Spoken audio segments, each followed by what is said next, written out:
We are so honored to be your nominees. This is a people-powered campaign, and together we will chart a new way forward. A future for freedom, opportunity, of optimism and faith. So to everyone in Chicago and across America, thank you. Thank you. Thank you. And you're going to hear from our wonderful second gentleman shortly. I'll see you in 2 days, Chicago.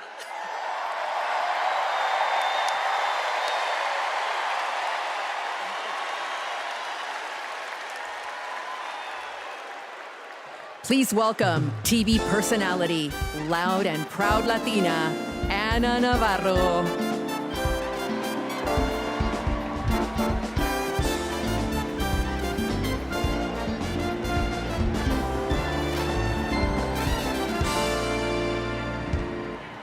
Buenas noches, Chicago. So tell me, are you excited? Wow, what energy, what a moment. I have to tell you, I will never stop being the little refugee girl who came to this country at the age of 8. Thank you for inviting me to be here. Welcome to the second night of the Democratic National Convention. Let me tell you about the Kamala Harris I know. She is legitimately a joyful, optimistic leader. She cares about policy, yes, but she also cares about people and how that policy affects real people, not just the members of Mar-a-Lago. And you know what else? Kamala Harris, she likes dogs. And my dog, Cha-Cha, likes her. Dogs are good judges of character. So are cats. We cannot elect a president who does not like dogs or hangs around with people who shoot them. Now, let's be serious. Donald Trump and his minions call Kamala a communist. I know communism. I fled communism from Nicaragua when I was 8 years old. I don't take it lightly. And let me tell you what communist dictators do. And it's never just for one day. They attack the free press. They call them the enemy of the people, like Ortega does in Nicaragua. They put their unqualified relatives in cushy government jobs so they can get rich of their positions, like the Castros do in Cuba. And they refuse to accept legitimate elections when they lose and call for violence to stay in power, like Maduro is doing right now in Venezuela. Now, you tell me something. Do any of those things sound familiar? Is there anybody running for president who reminds you of that? And I know one thing, it's not Kamala Harris. That is not the America we love. It's not the land of freedom we treasure. Last night, we heard President Biden say that he loves his job, but he loves his country more. Every American needs to love our country more. Every American has the duty to put our country first. Country first before party. Country first before political ambition. Country first before habit. And in this election, putting country first means one thing and one thing only: voting for Kamala Harris. And that is what this night is about. That is what we're going to talk about tonight. So you know what? Let's get it started. Let's get this fiesta going.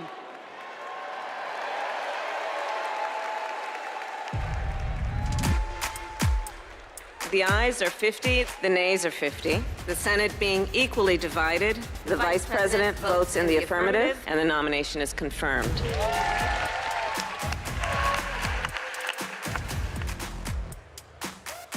And the concurrent resolution as amended is adopted.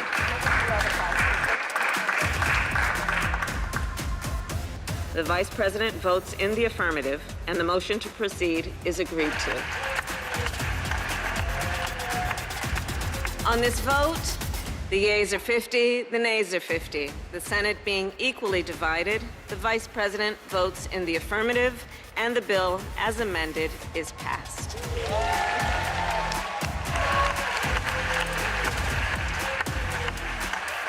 It is my honor to present the Golden Gavel to Vice President Harris, 32 tie-breaking votes. Please welcome Senate Majority Leader and New York Senator Chuck Schumer.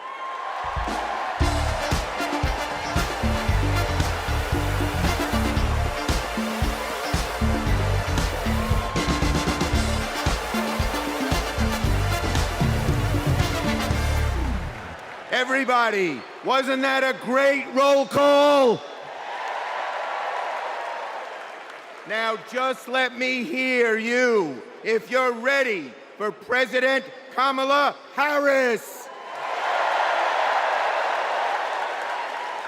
Friends, we're here to talk about one thing, tomorrow, and building a better tomorrow for all Americans.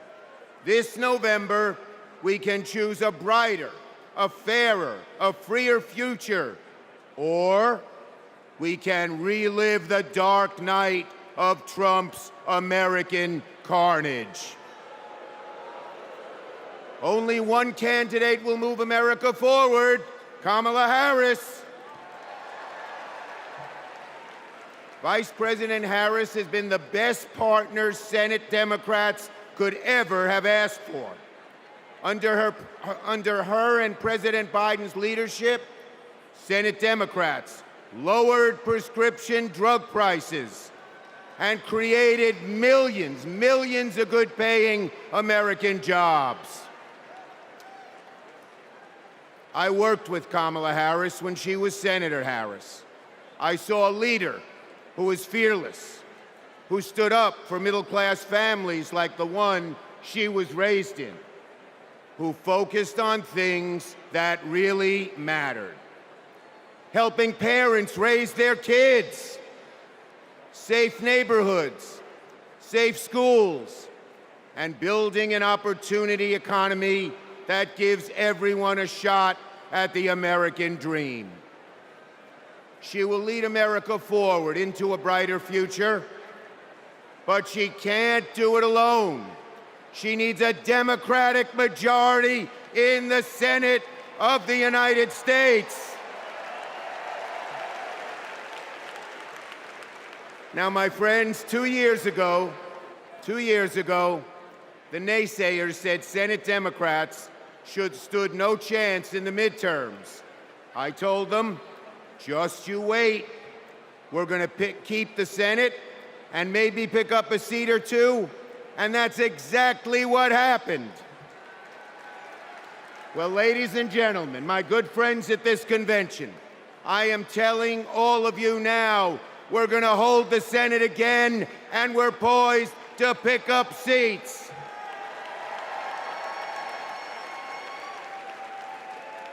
A Democratic majority to create good-paying jobs and lower costs, to defend a woman's right to choose, to deliver for communities back home.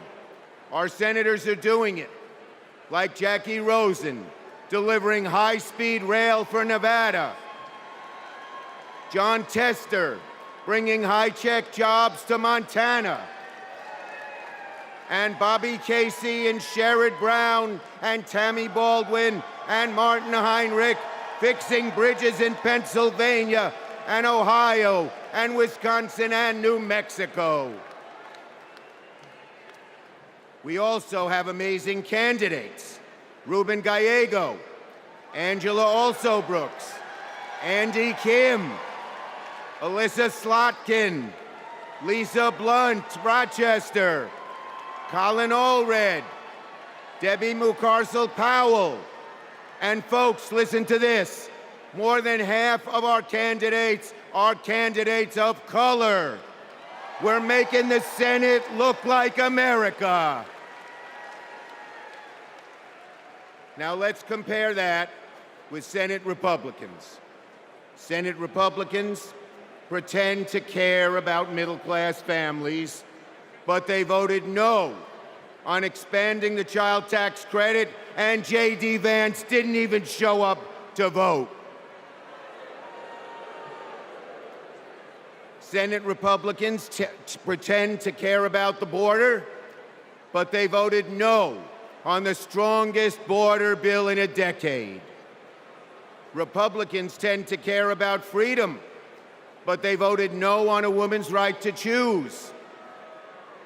No to safeguard IVF. No to birth control. That is just a taste of their extreme agenda. Is that what we want for America? Do we want a Republican Senate that assaults reproductive freedoms? Do we want a Republican Senate that cuts taxes for the rich, rigs the game for big oil and big pharma? Well, folks, the choice is ours. Now, let me close on a personal note. As the highest-ranking Jewish elected official in American history, I want my grandkids and all grandkids to never, never face discrimination because of who they are. But Donald Trump, this is a guy who peddles anti-Semitic stereotypes. He even invited a white supremacist to Mar-a-Lago. And unfortunately, his prejudice goes in all directions. He fuels Islamophobia and issued a Muslim ban as president. Tonight, folks, I am wearing this blue square to stand up to anti-Semitism, to stand up to all hate. Our children, our grandchildren, no matter their race, no matter their creed, their gender or family, deserve better than Donald Trump's American carnage. So, are you ready to make sure Donald Trump never, ever gets near the White House again? So let's elect Kamala Harris, Tim Walz, and a Democratic majority in the Senate and keep the torch of freedom burning bright for generations to come. On to victory in November.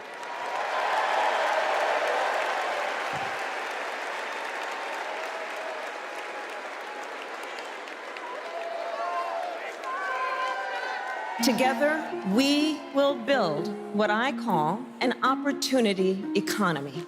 I will take on the high costs that matter most to most Americans. Compare my plan with what Donald Trump intends to do. He wants to impose what is, in effect, a national sales tax on everyday products and basic necessities that we import from other countries. It will mean higher prices on just about every one of your daily needs. Donald Trump's plan would cost a typical family $3,900 a year.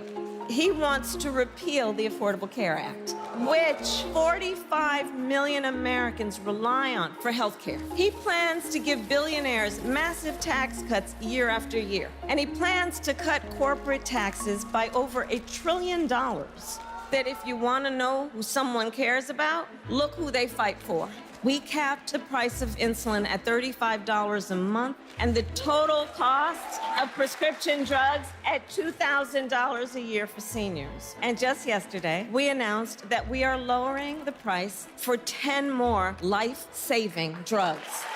As president, I will work to build the housing we need, and by the end of my first term, we will end America's housing shortage by building 3 million new homes and rentals that are affordable for the middle class. More than 100 million Americans will get a tax cut by restoring the Earned Income Tax Credit and the Child Tax Credit, through which millions of Americans with children got to keep more of their hard-earned income.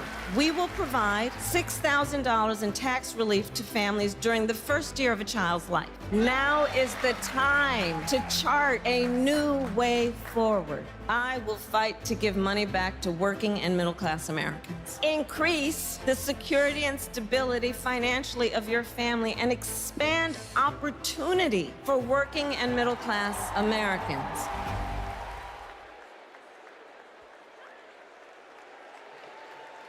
Please welcome Vermont Senator Bernie Sanders.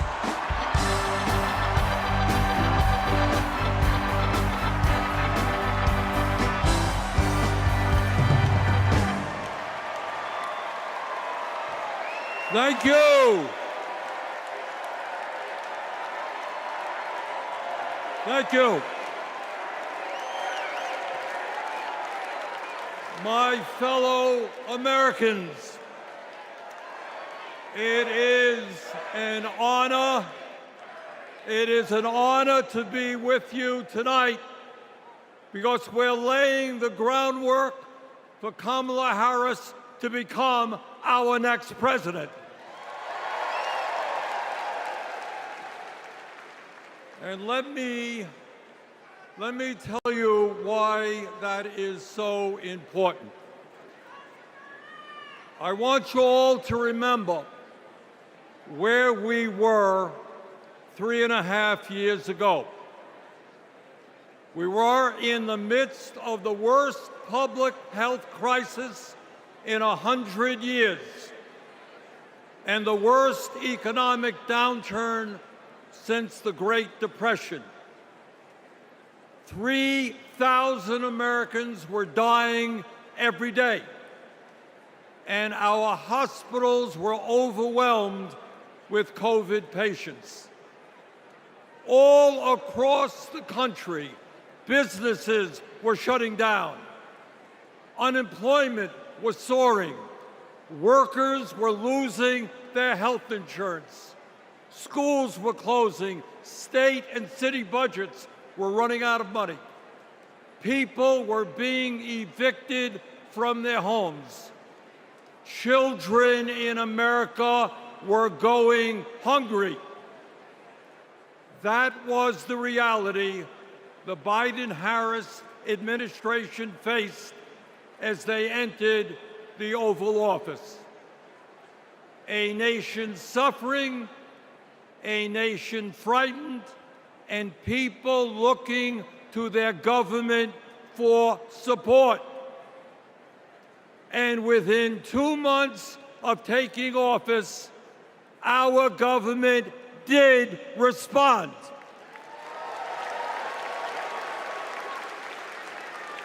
We passed the American Rescue Plan, which provided $1,400 for every man, woman, and child in the working class.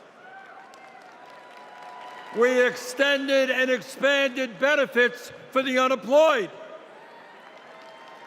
We provided emergency assistance for small businesses to stay open. We guaranteed health care coverage to tens of millions of Americans through one of the largest expansions of Medicaid in history. We provided rent relief and mortgage assistance, which prevented tenants and homeowners from being evicted. We established emergency food programs for hungry children and the elderly, and protected the pensions of millions of union workers and retirees from being slashed by up to 65%. Oh, and by the way, we cut childhood poverty by over 40% through an expanded child tax credit. Thank you, President Biden. Thank you, Vice President Harris. Thank you, Democratic Congress.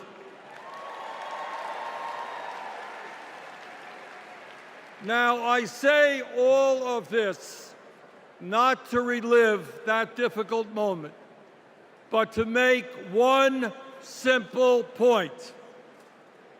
When the political will is there, government can effectively deliver for the people of our country.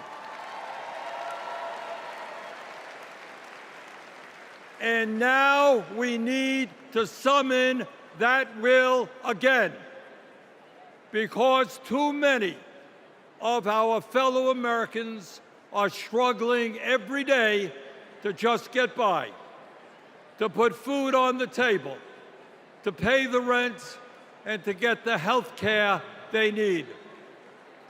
Brothers and sisters, bottom line, we need an economy that works for all of us, not just the billionaire class.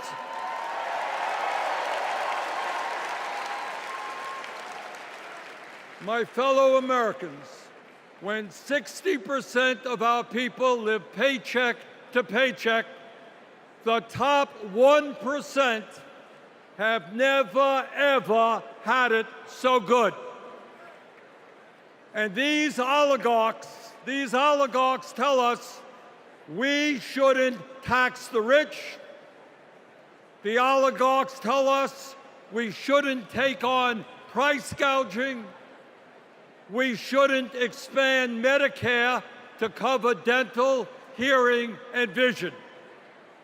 And we shouldn't increase Social Security benefits for struggling seniors. Well, I've got some bad news for them.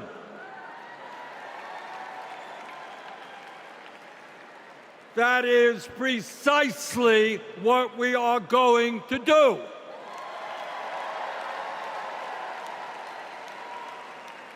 And we're going to win this struggle because this is precisely what the American people want from their government.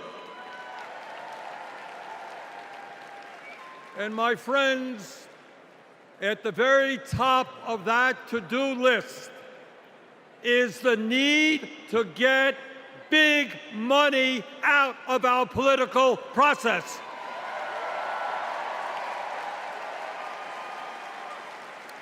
Billionaires in both parties should not be able to buy elections, including primary elections.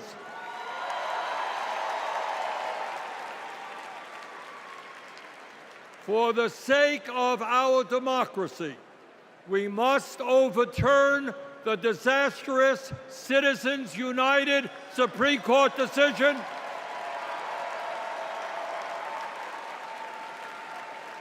and move toward public funding of elections.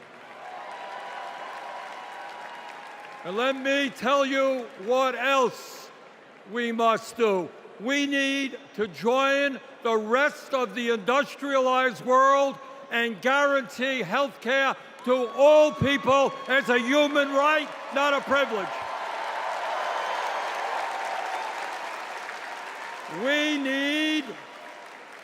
need to raise the minimum wage to a living wage. We need to pass the PRO Act so that workers can organize in unions and gain the decent pay and benefits they deserve. We need to strengthen public education, raise teachers' salaries, and make sure that every American, regardless of income, receives the higher education he or she needs. We need to take on Big Pharma and cut our prescription drug cost in half so that we no longer pay any more than other countries. Joe and Kamala made sure that no senior in America pays over $35 a month for insulin. We need to make sure that reality is true for every American. I look forward to working with Kamala and Tim to pass this agenda. And let us be very clear. This is not a radical agenda. But let me tell you what a radical agenda is. And that is Trump's Project 2025. At a time of massive income and wealth inequality, giving more tax breaks to billionaires is radical. Putting forth budgets to cut Social Security, Medicare, and Medicaid is radical. Letting polluters destroy our planet is radical. And my friends, we won't let that happen.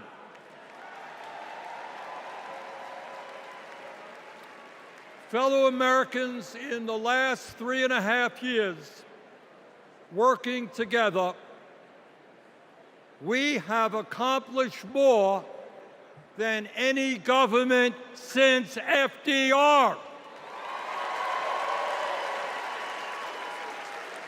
But much, much more remains to be done.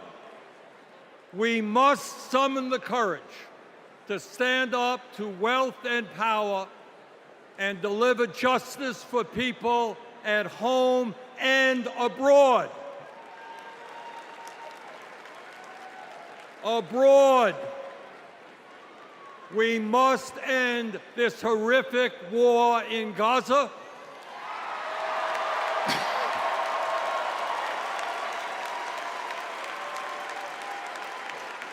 Bring home the hostages and demand an immediate ceasefire.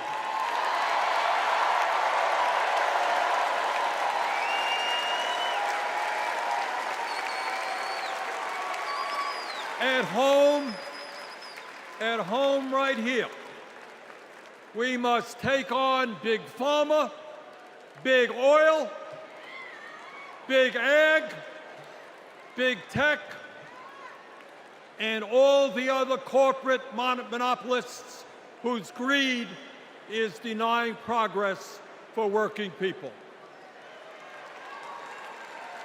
On November 5th, let us elect Kamala Harris as our president, and let us go forward to create the nation we know we can become. Thank you all very much.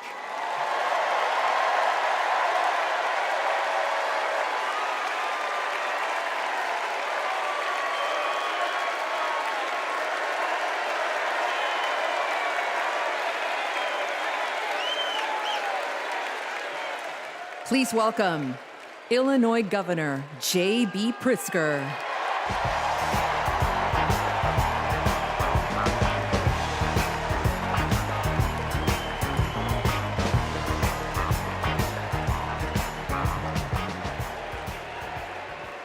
Fellow Democrats, welcome to Chicago. We're a great American city in a proud blue state. Our patriotism was formed in frost and in fire, and in the steel we forged to survive both. Our love of country has been a tapestry of faith that weaves from Abraham Lincoln reuniting a house divided to Barack Obama declaring blue states and red states make one United States.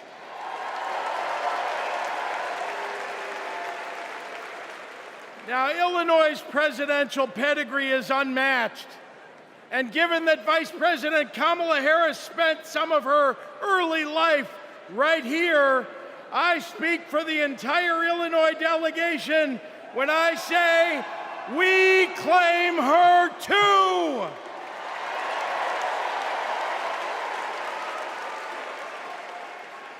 Now, one president we will never claim is the con artist the Republicans nominated in Milwaukee last month.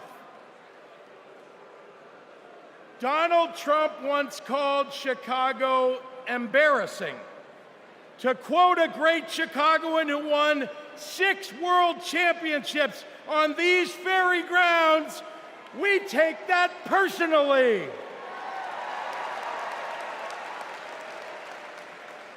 I had to govern for 2 years while Trump was president. Let me tell you what's embarrassing. In Illinois, we passed a massive bill to fix our roads and bridges. When Donald Trump proposed his own plan, he turned right around and called it stupid. We eliminated the grocery tax. Donald hasn't been in a grocery store since his first bankruptcy. Illinois invested in clean energy and the jobs it brings.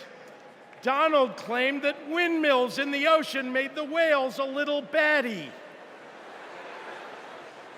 During COVID, we supported small businesses and jobs. And Donald told us to inject bleach.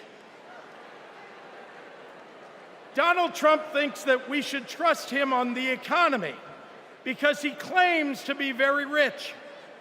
But take it from an actual billionaire.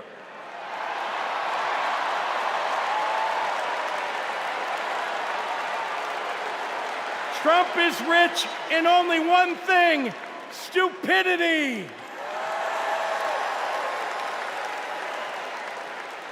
Now, I meet with business leaders all the time, and there's one universal thing they all need: people.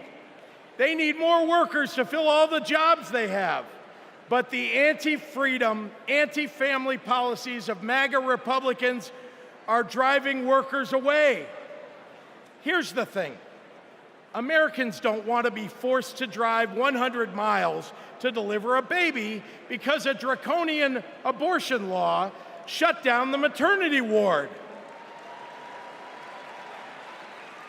Americans want the hope of giving birth through IVF, not the fear that it might be taken away.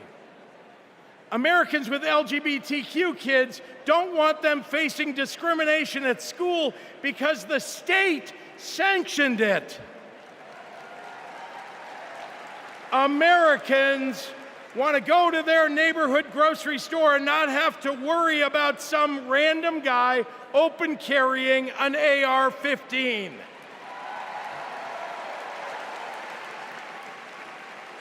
Americans don't want their kids to be taught in history class that slavery was a jobs program.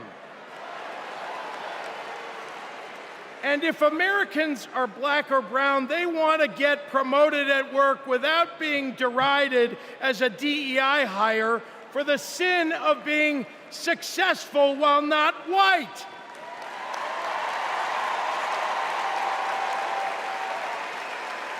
Let's be clear.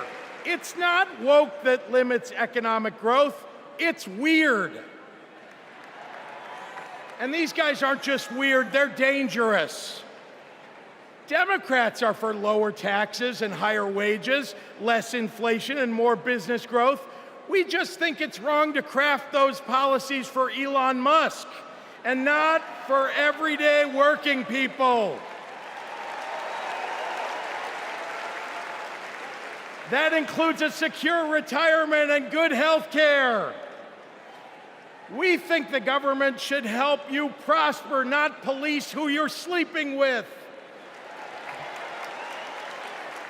More than anything, Democrats want economic policies that are kind, not cruel.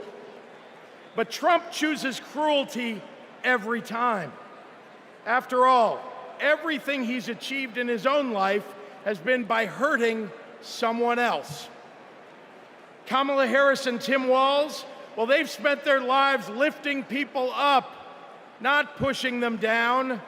They know that a White House that leads with kindness looks at someone who is struggling and sees not what they might cost society, but what they might create for it. Americans want policies that give every American a chance to make it to the middle class. They want to grow small businesses, and Democrats want to cut taxes for everyday people. More than anything, Kamala Harris and Tim Walz want a country where we can all live with a little serenity. The serenity that comes with a balanced checkbook, an affordable grocery bill, and a housing market that has room for everyone. And if there's one thing I know about Donald Trump, he's not bringing anyone any kind of serenity. We have a choice, America, between the man who left our country a total mess and the woman who has spent 4 years cleaning it up.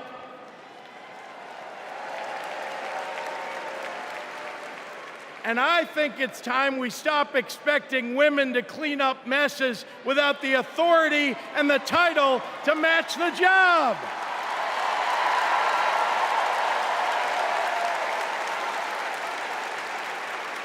Vice President was a good title for Kamala Harris, but you know an even better one?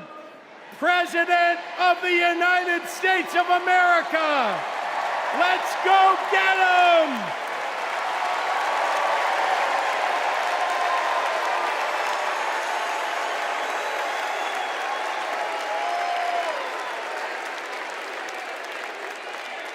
Please welcome former chair and CEO of American Express and current chair and managing director of General Catalyst, Ken Chenault. My fellow Americans, for 17 years, I ran American Express, one of the greatest companies in this country. America has thousands of great companies, more than any other nation in the world. And that's not by accident. The United States is the best place in the world to do business because of the values on which our country was built. Democracy, the rule of law, free and fair elections, the peaceful transfer of power. As a business leader, I have seen firsthand why democracy is so important. Democracy provides the foundation upon which American business and our economy depend. Character and values matter. In business, nothing is more important than trust. In America, we have to trust our president will protect democracy. We have to be certain they'll follow the law and serve the nation, not themselves. Business requires stability and certainty that our democracy will endure. Our economy and democracy are tightly linked. Both only grow stronger when Americans, despite our differences, are willing to work together. At this moment, when our politics pits one group against another, that's what's remarkable about Kamala Harris. She is for all Americans. She understands it's possible, in fact necessary, for a president to be both pro-business and pro-worker. Kamala Harris understands that government must work in partnership with the business community. She knows that a market-based economy needs a strong and effective government. Kamala Harris understands that we need to help entrepreneurs turn good ideas into thriving companies, that we can create good-paying jobs by helping manufacturers expand. Kamala Harris believes in growing the economic pie for the benefit of current and future generations. Unlike her opponent, she knows the way not to build an advanced economy is a broad tariff that would only raise prices, hurt consumers and businesses, and cost jobs. She knows the way not to do it is to give people like me a tax cut when that money should be invested to grow the middle class. If you want to lead, you have to be willing to serve. Kamala Harris's vision for the economy serves us all. She has demonstrated throughout her career that she wants to serve all people and wants all Americans to have the opportunity to work to achieve their own share of the American dream. Our economy goes up and down, but the reason America is the strongest nation in the world is because of her commitment to something bigger than ourselves, our commitment to each other, to democracy. That's what this election is about. It's more than a choice between two parties or sets of policies. It's a choice about who we're going to be as a country.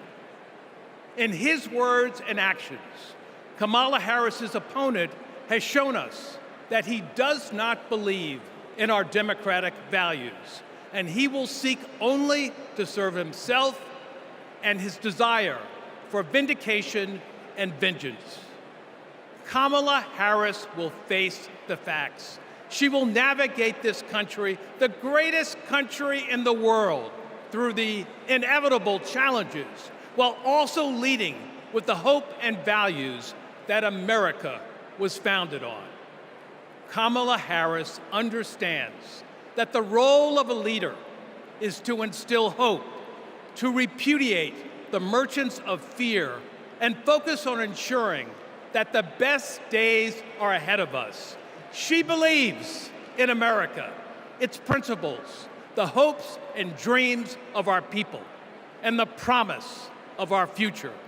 That is why I believe Kamala Harris should be the next president of the United States of America. God bless America.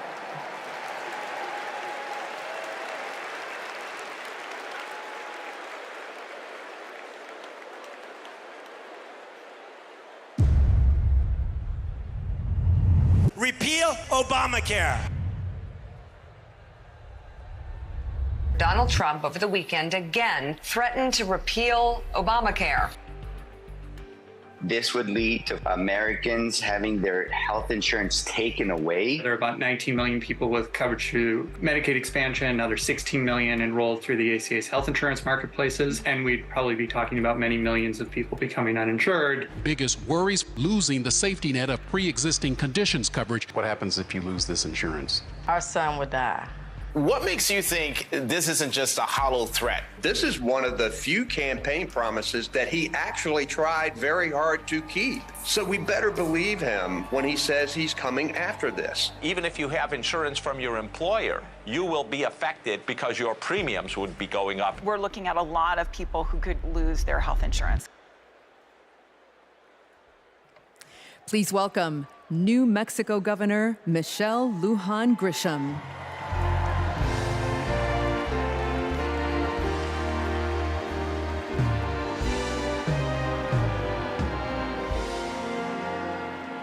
Good evening, America. I'm Michelle Lujan Grisham, governor of the great state of New Mexico. And in my state, we like things spicy, a little chili on everything, a little kick in our campaigns. And let me tell you, we are feeling en fuego right now. We are fired up to elect Kamala Harris President of the United States. This election is about protecting our democracy and securing our freedoms, including the right to affordable, quality health care. Now, this issue is personal to Vice President Harris, whose mom passed away after a battle with colon cancer. And it's personal to me. At 2 years old, my sister was diagnosed with a tumor that was incurable and made her uninsurable by the time she was 3. And it's personal to Americans across the country who know what it's like when someone they love gets sick. Donald Trump and J.D. Vance want to dismantle our healthcare system, repeal the Affordable Care Act, and eliminate protections for pre-existing conditions. Either these guys don't get it, or they just don't care. You know who gets it? Kamala Harris gets it, and she cares.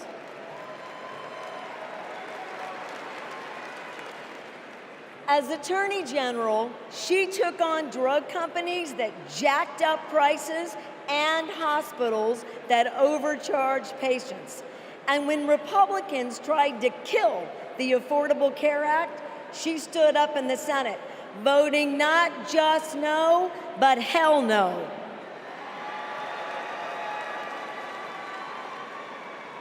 And Kamala Harris hasn't just stopped Republicans from making our healthcare system worse.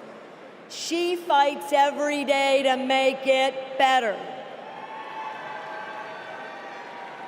And I know, I spent 20 years working to get Medicare the ability to negotiate lower drug prices.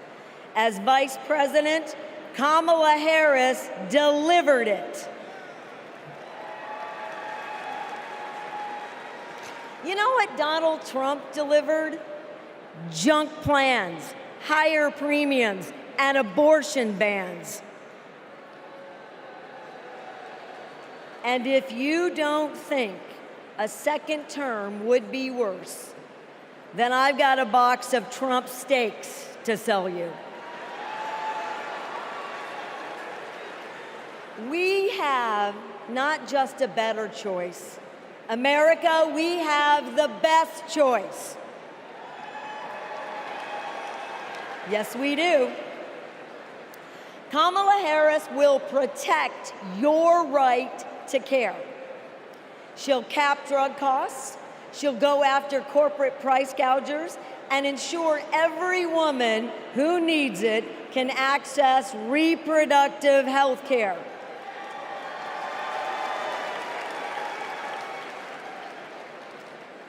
That's the president I want. And that's the president America needs. And with your help, that's the next president of the United States. President Kamala Harris.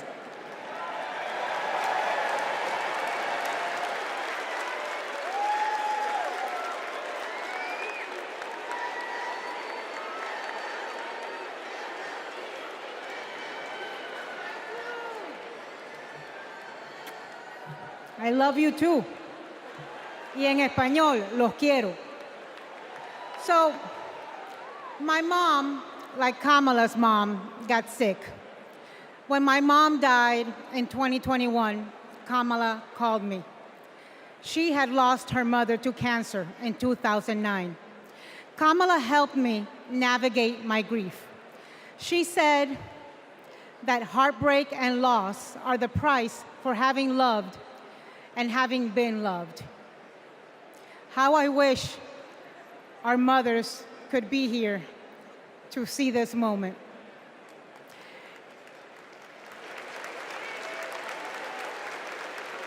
In the next 4 years, America will invariably have moments of great sadness and pain in our country. Some will be natural disasters. Some will be man-made disasters. We need a president who can not only be commander-in-chief, but also consoler-in-chief. We need a president with empathy, capable of lifting us up when we are down. We need a president who is capable of holding us in a big, great hug when we need it. That is Kamala Harris. Donald Trump is only capable of holding two things, a grudge and a golf club.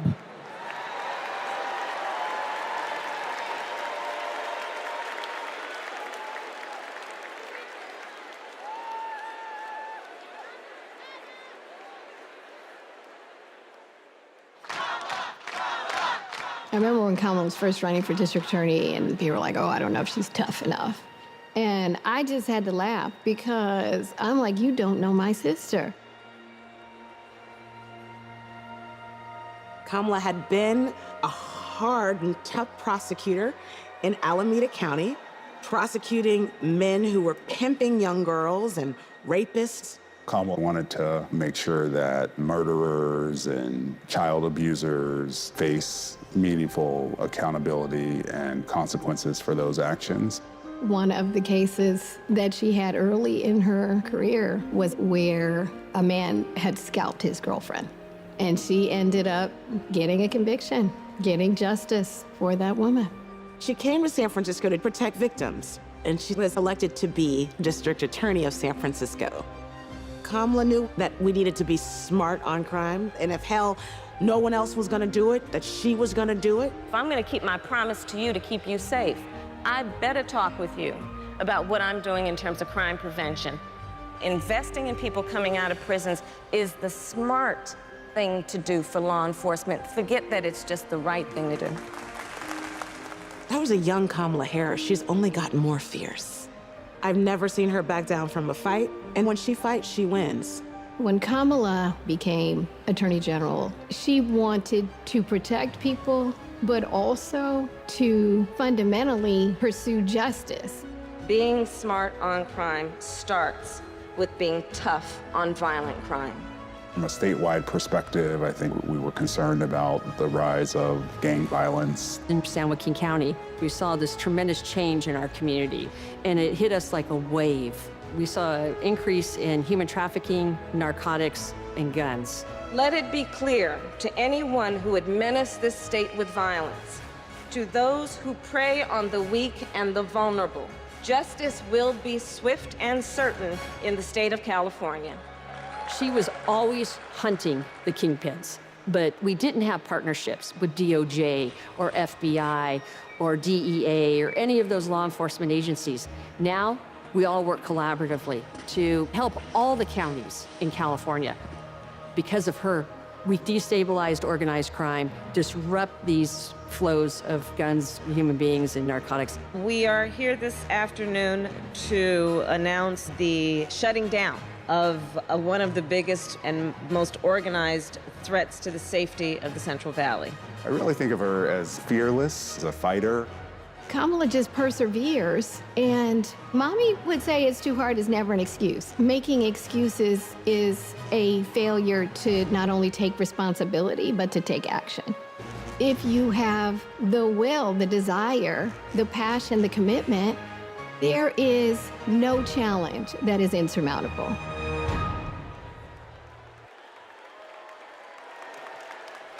Please welcome the Democratic nominee for Senate in Maryland, Angela Alsobrooks.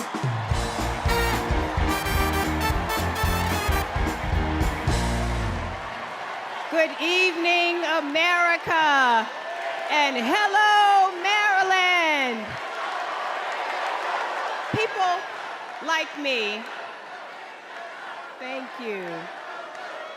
People like me, stories like mine don't usually make it to the United States Senate, but they should.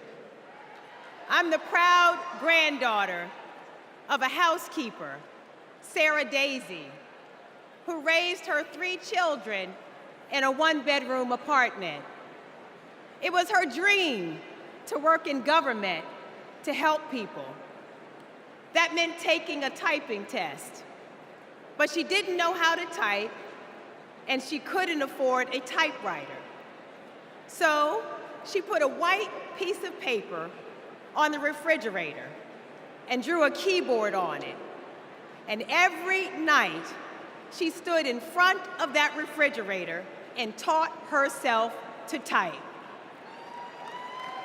She took the test, passed it, and got the job she dreamed of. I am her legacy. And tonight, I am a candidate for United States Senate from the great state of Maryland.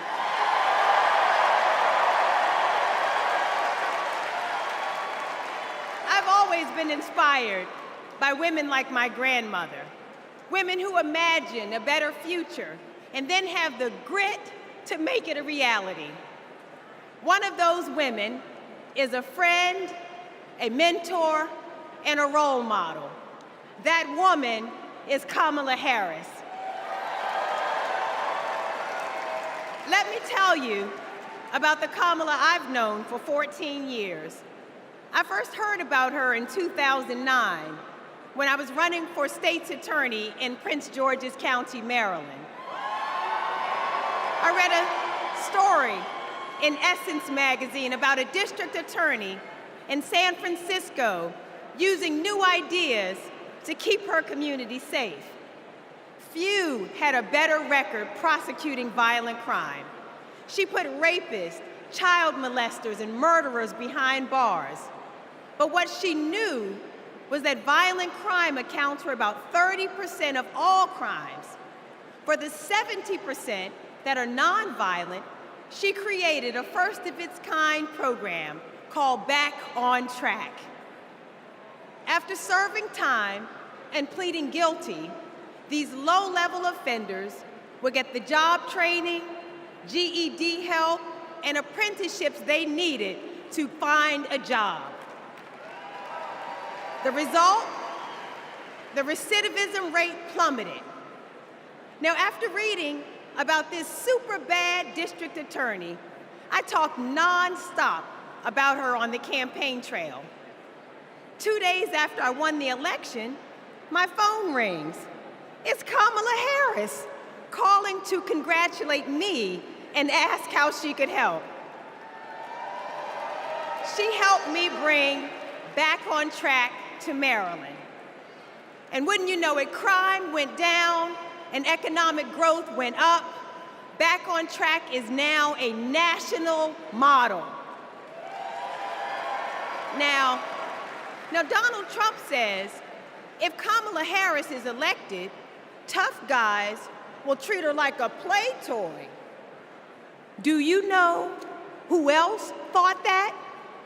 The drug cartels she busted, the big oil companies she made pay for polluting, the big banks that she made pay $20 billion to homeowners they ripped off. Getting justice for others isn't a power trip for her. It's a sacred calling. And hear me, Kamala Harris knows how to keep criminals off the streets. And come November, with your help, she'll keep one out of the Oval Office.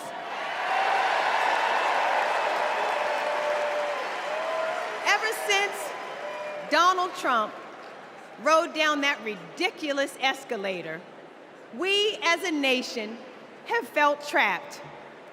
Every national decision has been made in reaction to this one man and his extremist MAGA movement.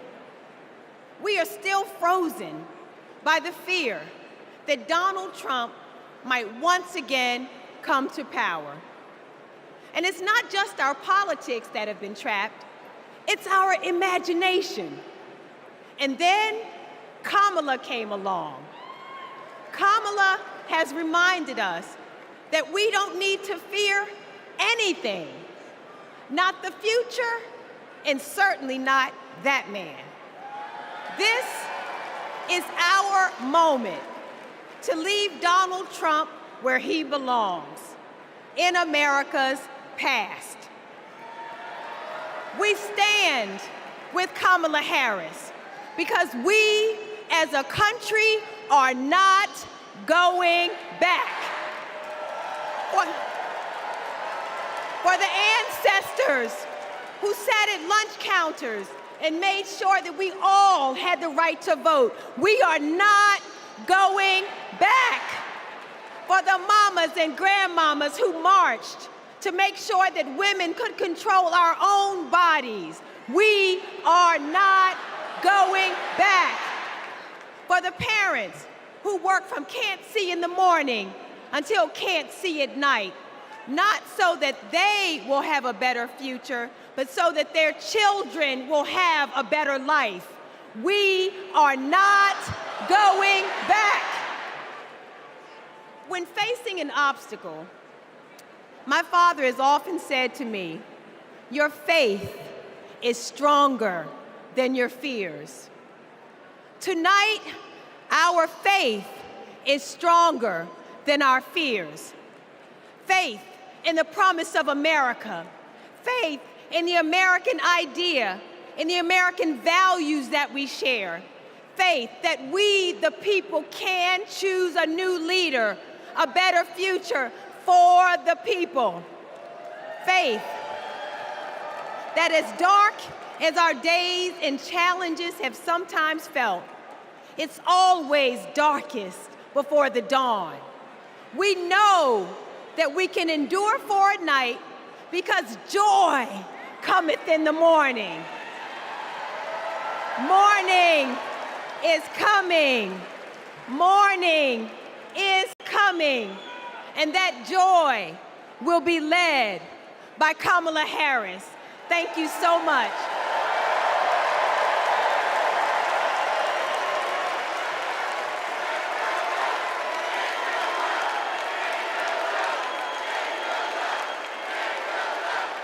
Please welcome Mesa, Arizona Mayor John Giles.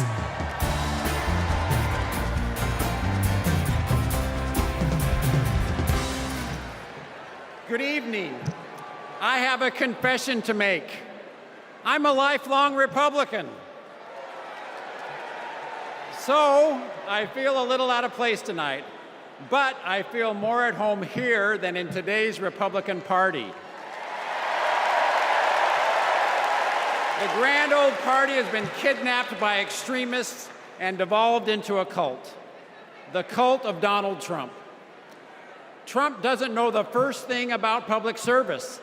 Like a child, he acts purely out of self-interest. We all need an adult in the White House, and we've seen what happens when we don't have one. Trump made a lot of lofty promises: unlimited economic growth, American manufacturing reborn, a secure border. Turns out Donald Trump was all talk. He wanted our votes, but he couldn't deliver a thing. But these days, my city of Mesa, Arizona is on the move. I'm going to ribbon cuttings every single week, all because Joe Biden and Kamala Harris reached across the aisle and they delivered for my conservative community and countless more across the country. My hero, John McCain, taught us to put country over party. And that's how Vice President Harris and Governor Walz will lead too. I have an urgent message for the majority of Americans who, like me, are in the political middle. John McCain's Republican Party is gone, and we don't owe a damn thing to what's been left behind. So let's turn the page. Let's put country first. Let's put adults in the room where our country deserves. Thank you.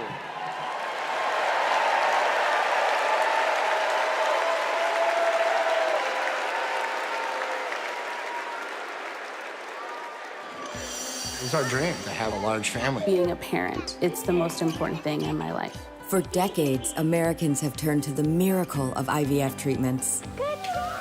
She felt like a dream come true. The fact that she was able to build a family, that's why I do what I do. Without IVF, I don't know how this would have been possible. IVF treatment gives many patients an opportunity to have a family. I love that I get to help people every day become parents. But a party that pretends to be pro-family wants to put a stop to this. They are attacking the right to expand and start a family. It's unthinkable. They may never have the family that they've dreamt of. In the U.S. Senate, Republicans blocked a Democratic bill that would have established protections for in vitro fertilization. Mr. Vance, no. If Republicans actually cared as much about protecting IVF, this would have been a simple yes vote. Family means support. To me, family is your whole world. It's the life that you build. IVF made my family. It made my heart whole.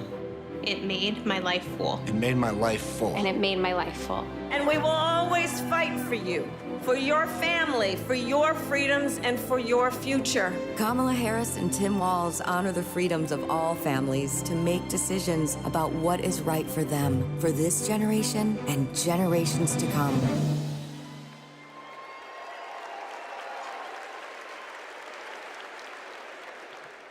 Please welcome Illinois Senator Tammy Duckworth.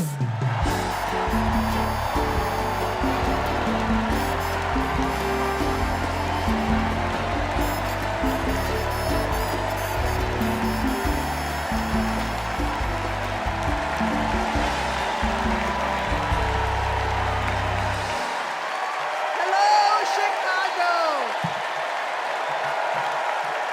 Hello, Chicago!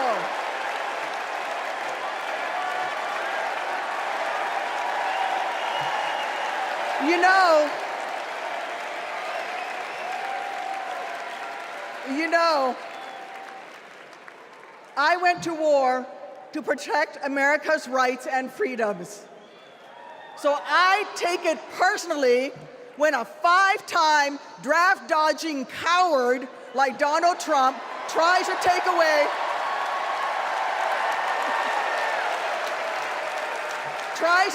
my rights and freedoms in return, especially when it concerns my daughters.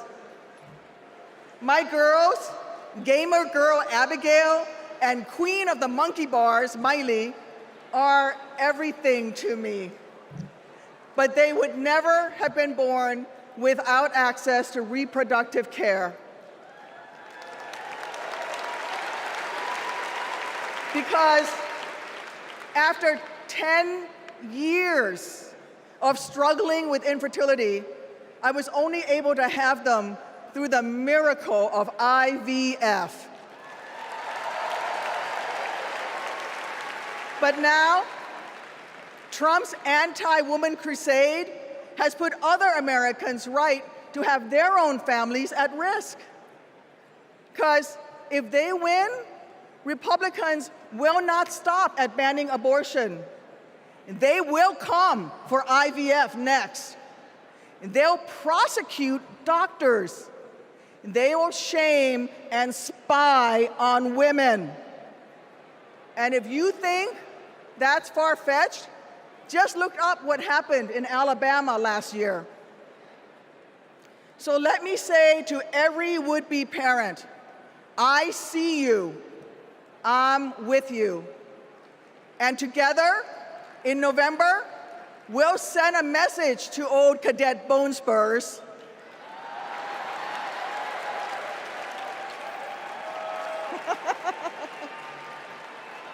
Stay out of our doctors' offices, and when you're at it, out of the Oval Office too.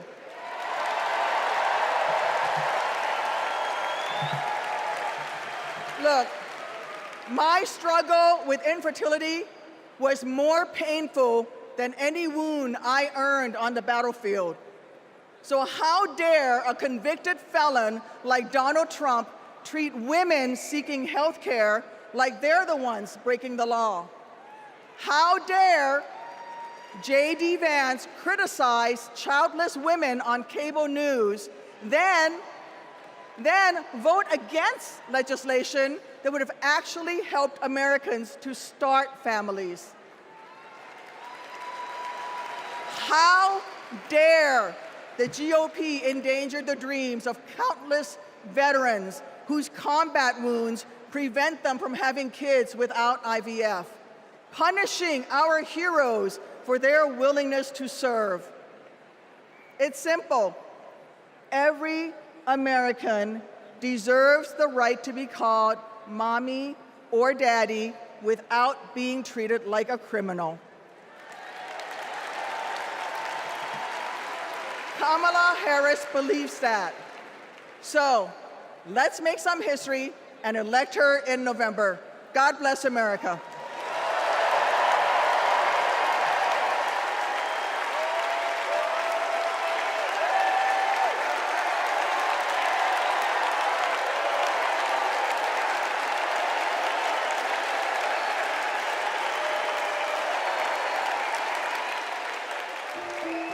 This is my dad, Doug.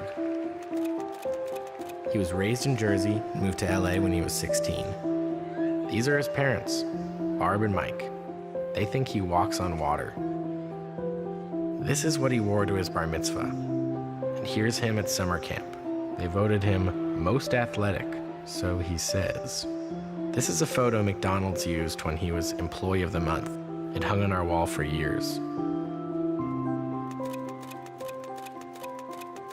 My dad is a lawyer, a really good one. My mom called him the crisis guy because he was everyone's first call.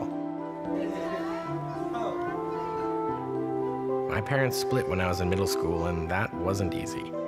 That's not easy for any kid. But it helped that my parents stayed friends, and we all kept hanging together.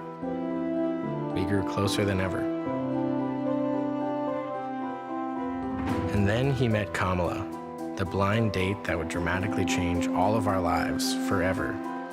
It was my senior year of high school. Ella and I would laugh watching them fall in love, acting like teenagers. In 2014, Kamala became Mamala. She took over Sunday night dinners and taught Doug how to actually cook.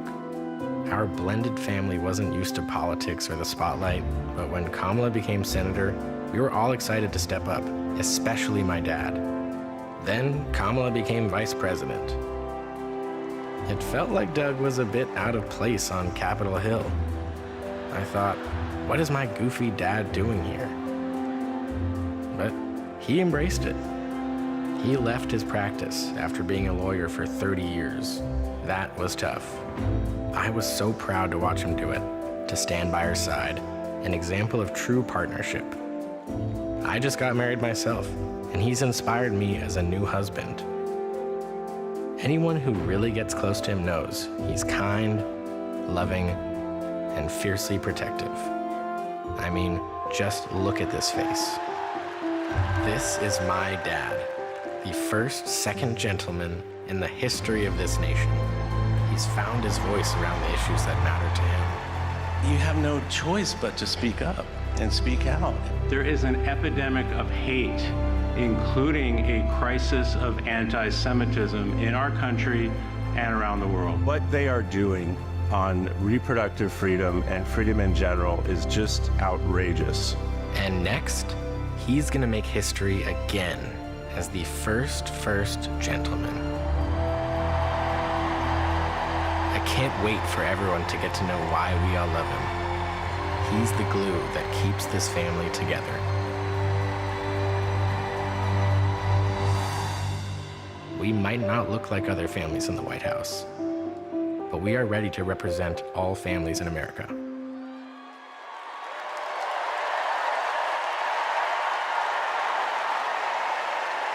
Please welcome my dad, the second gentleman of the United States, Doug Emhoff.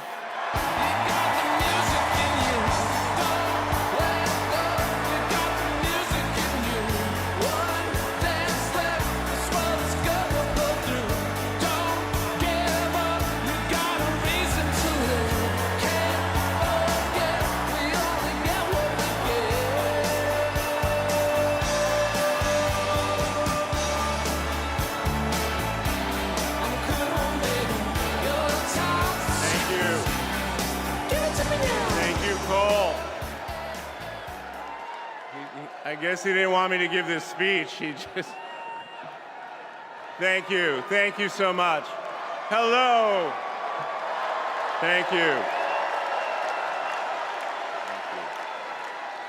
Hello to my big, beautiful, blended family up there. I love you so much. Aren't you proud of Cole? Wow. And a special shout out to my mother. I see you. My mother is the only person in the whole world who thinks Kamala is the lucky one for marrying me. And to Kamala, who, well, we just saw where she is. She's out on the trail, listening to and talking with voters. Honey, I can't wait for you to come back to Chicago because we're having a great time here.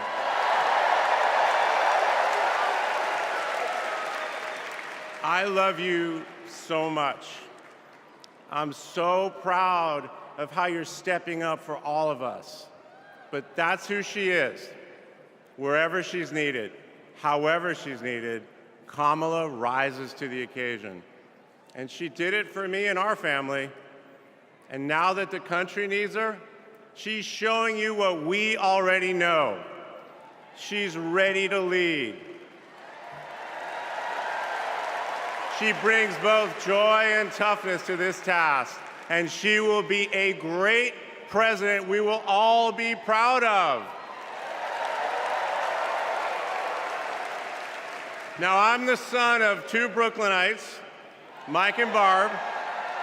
They've been together almost 70 years. My dad worked in the shoe business in Manhattan, and he moved our family out to New Jersey. Where's New Jersey? I see you out there. When I was a little kid. And in a lot of ways, I had a typical Jersey suburban childhood. I biked around the neighborhood. I took the bus to Hebrew school. And I rode to Little League practice in the way back of my coach's wood-paneled station wagon. And if we did well, we got to have a Slurpee after. In my neighborhood, everyone left their garage door open. Wherever you ended up at dinner time, that's the family that fed you.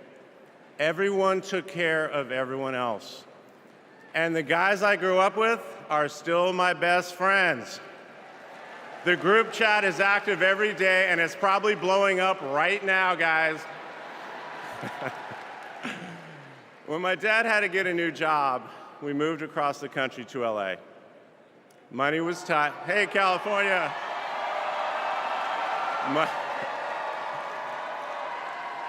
Money was tight, so I worked at McDonald's in high school for some extra cash. Not only was I Employee of the Month, but I still have the framed picture, which you just saw, and there was a ring, golden arches and all. And then I waited tables, parked cars. I was working full-time so I could afford to go to college part-time. And thanks to partial scholarships, student loans, and a little help from my dad, I got myself through law school. And I got my first job as a lawyer, which is also where I met the guys in my fantasy football league. And a lot has changed in our lives since the early 90s, but my team name is still Nirvana. Yes, after the band. I worked hard, and I love being a lawyer.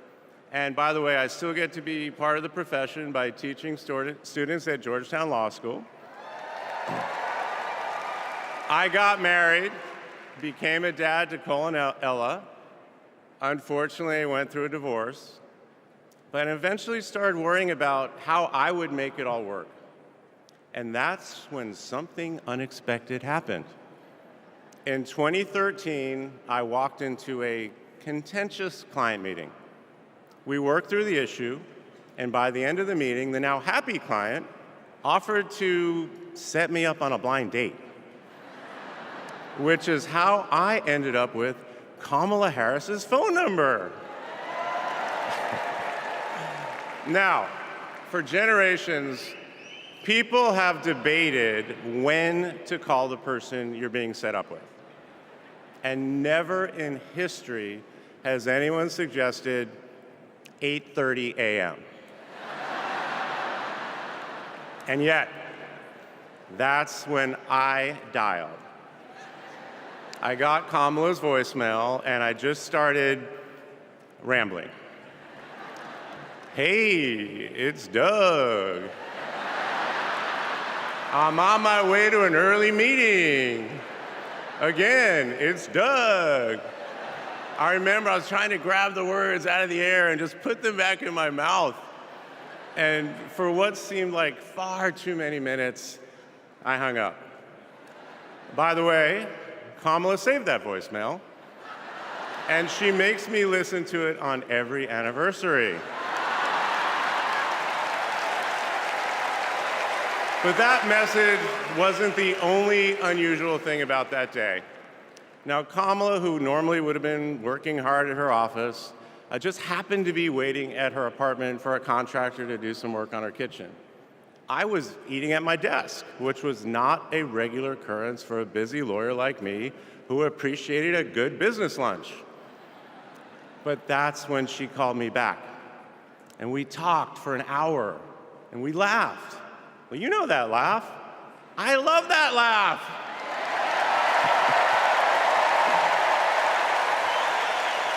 And maybe that counted as our first date.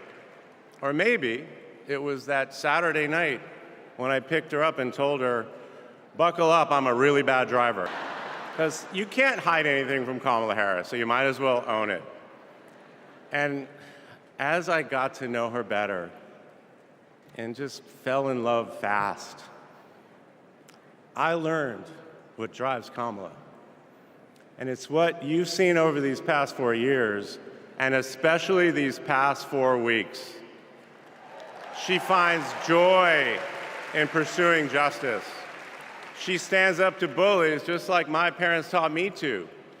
And she likes to see people do well, but hates when they're treated unfairly. She believes this work requires a basic curiosity in just how people are doing. Her empathy is her strength.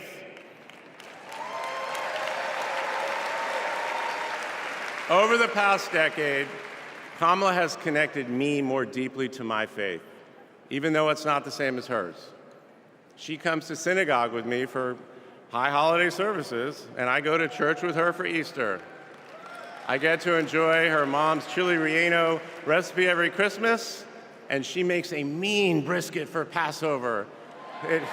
It brings me right back to my grandmother's apartment in Brooklyn, you know, the one with the plastic-covered couches. But Kamala has fought against anti-Semitism and all forms of hate her whole career. She's the one who encouraged me as second gentleman to take up that fight, which is so personal to me. And those of you who belong to blended families know that they can be a little complicated. But as soon as our kids started calling her Mamala, I knew we'd be okay. Ella calls us a three-headed parenting machine.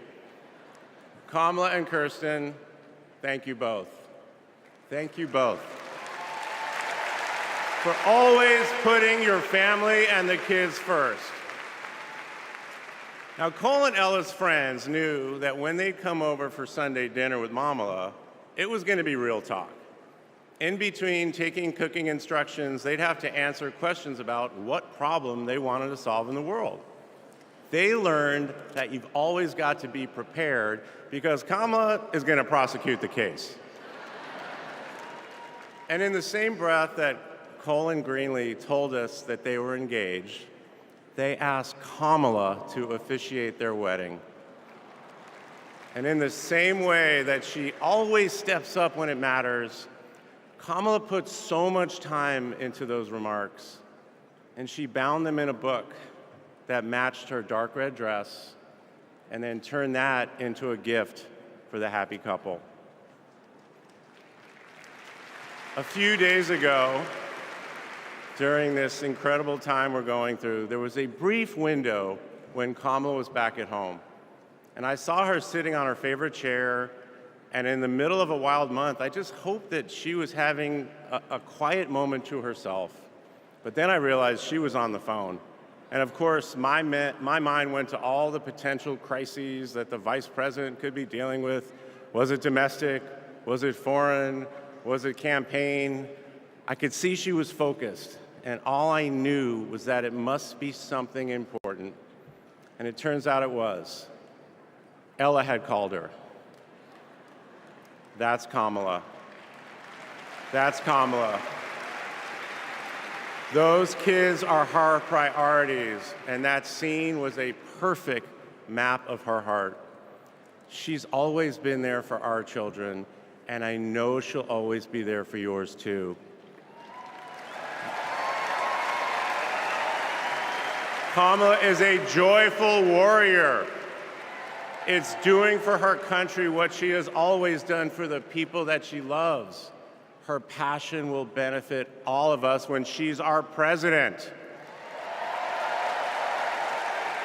And here's the thing about joyful warriors. They're still warriors. And Kamala is as tough as it comes. Just ask the criminals, the global gangsters, and the witnesses before the Senate Judiciary Committee. She never runs from a fight. And she knows the best way to deal with a coward is to take him head on. Because we all know cowards are weak, and Kamala Harris can smell weakness. She doesn't tolerate any BS. You've all seen that look, and you know that look I'm talking about.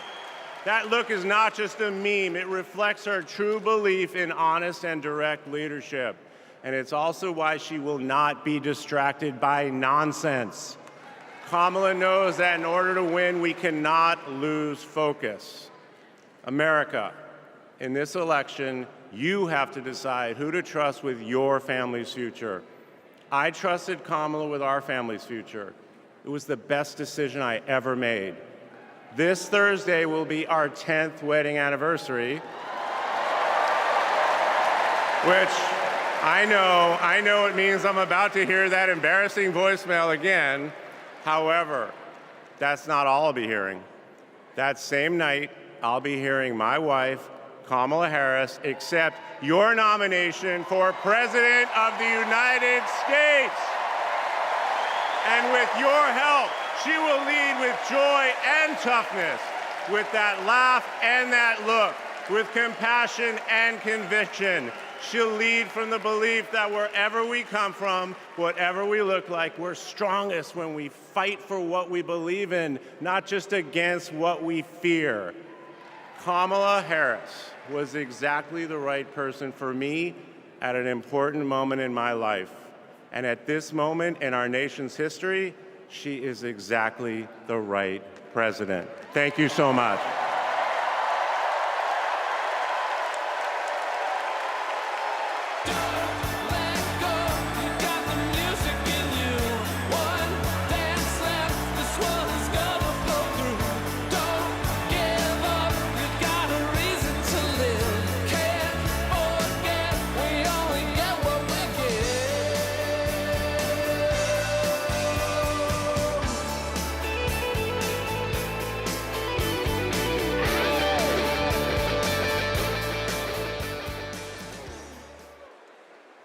Please welcome former First Lady Michelle Obama.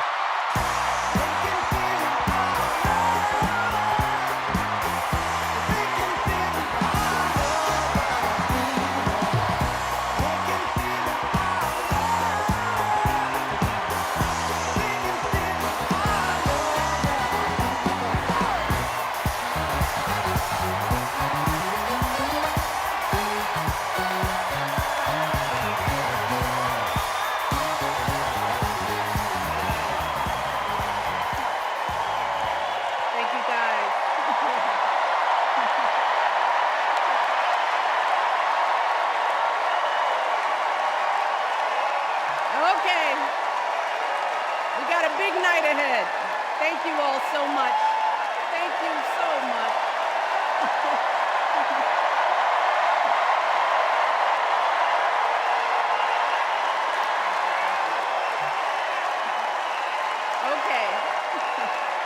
Hey.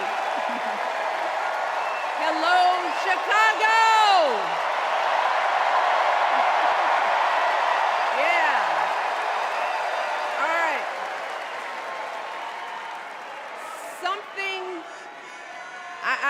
Something wonderfully magical is in the air, isn't it? Yeah. You know, we're feeling it here in this arena, but it's spreading all across this country we love. A familiar feeling that's been buried too deep for far too long. You know what I'm talking about. It's the contagious power of hope. The anticipation, the energy, the exhilaration of once again being on the cusp of a brighter day. The chance to vanquish the demons of fear, division, and hate that have consumed us and continue pursuing the unfinished promise of this great nation, the dream that our parents and grandparents fought and died and sacrificed for. America, hope is making a comeback. Yeah.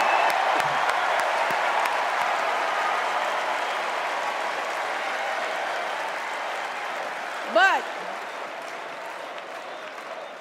to be honest, I am realizing that until recently, I have mourned the dimming of that hope.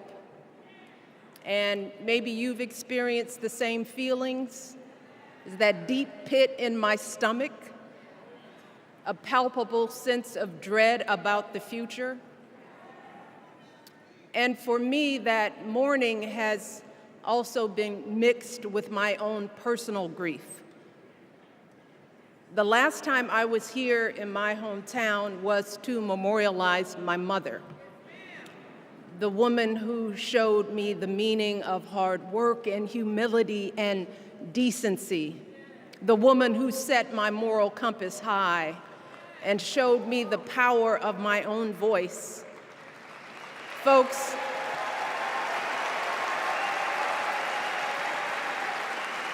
I still feel her loss so profoundly. I wasn't even sure if I'd be steady enough to stand before you tonight, but my heart compelled me to be here because of the sense of duty that I feel to honor her memory and to remind us all not to squander the sacrifices our elders made to give us a better future. You see, my mom, in her steady, quiet way, lived out that striving sense of hope every single day of her life. She believed that all children, all people have value, that anyone can succeed if given the opportunity. She and my father didn't aspire to be wealthy. In fact, they were suspicious of folks who took more than they needed. They understood that it wasn't enough for their kids to thrive if everyone else around us was drowning. So my mother volunteered at the local school. She always looked out for the other kids on the block. She was glad to do the thankless, unglamorous work that for generations has strengthened the fabric of this nation. The belief that if you do unto others, if you love thy neighbor, if you work and scrape and sacrifice, it will pay off. If not for you, then maybe for your children or your grandchildren. You see, those values have been passed on through family farms and factory towns, through tree-lined streets and crowded tenements, through prayer groups and National Guard units and social studies classrooms. Those were the values my mother poured into me until her very last breath. Kamala Harris and I built our lives on those same foundational values. Even though our mothers grew up an ocean apart, they shared the same belief in the promise of this country. That's why her mother moved here from India at 19. It's why she taught Kamala about justice, about the obligation to lift others up, about our responsibility to give more than we take. She'd often tell her daughter, "Don't sit around and complain about things, do something." So, with that voice in her head, Kamala went out and she worked hard in school, graduating from an HBCU, earning her law degree at a state school. And then she went on to work for the people, fighting to hold lawbreakers accountable, strengthening the rule of law, fighting to get folks better wages, cheaper prescription drugs, a good education, decent health care, child care, elder care. From a middle-class household, Kamala worked her way up to become Vice President of the United States of America. My girl, Kamala Harris, is more than ready for this moment. She is one of the most qualified people ever to seek the office of the presidency. And she is one of the most dignified. A tribute to her mother, to my mother, and to your mother too. The embodiment of the stories we tell ourselves about this country. Her story is your story. It's my story. It's the story of the vast majority of Americans trying to build a better life. Look, Kamala knows, like we do, that regardless of where you come from, what you look like, who you love, how you worship, or what's in your bank account, we all deserve the opportunity to build a decent life. All of our contributions deserve to be accepted and valued. Because no one has a monopoly on what it means to be an American. No one.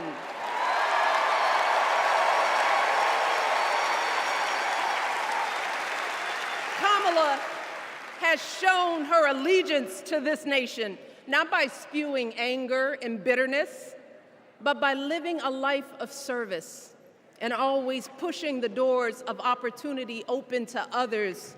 She understands that most of us will never be afforded the grace of failing forward. We will never benefit from the affirmative action of generational wealth.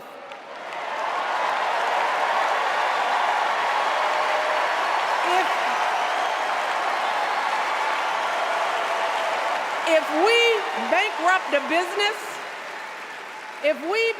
a business or choke in a crisis, we don't get a second, third, or fourth chance. If things don't go our way, we don't have the luxury of whining or cheating others to get further ahead. No. We don't get to change the rules so we always win. If we see a mountain in front of us, we don't expect there to be an escalator waiting to take us to the top. No. We put our heads down. We get to work. In America, we do something. And throughout her entire life, that's what we've seen from Kamala Harris. The steel of her spine, the steadiness of her upbringing, the honesty of her example, and yes, the joy of her laughter and her light. It couldn't be more obvious.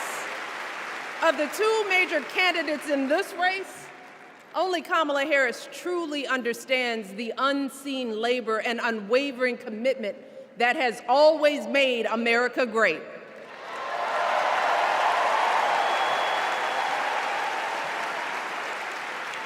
Now, unfortunately, we know what comes next.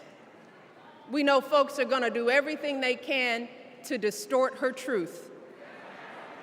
My husband and I sadly know a little something about this. For years, Donald Trump did everything in his power to try to make people fear us.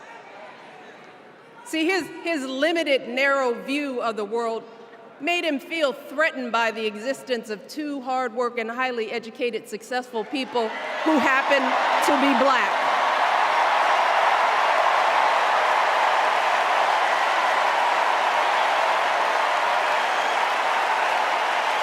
Wait.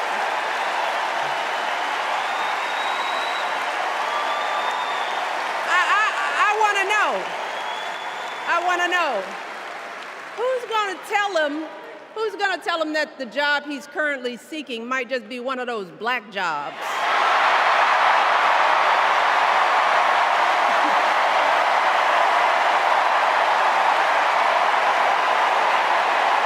Look,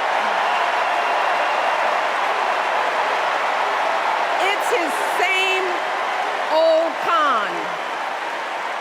His same old con. Doubling down on ugly, misogynistic, racist lies as a substitute for real ideas and solutions that will actually make people's lives better. Look, because cutting our health care, taking away our freedom to control our bodies, the freedom to become a mother through IVF like I did, those things are not going to improve the health outcomes of our wives, mothers, and daughters. Shutting down the Department of Education, banning our books, none of that will prepare our kids for the future.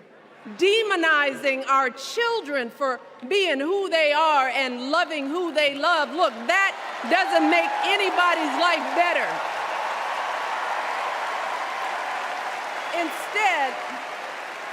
Instead, it only makes us small. And let me tell you this, going small is never the answer. Going small is the opposite of what we teach our kids. Going small is petty, it's unhealthy, and quite frankly, it's unpresidential.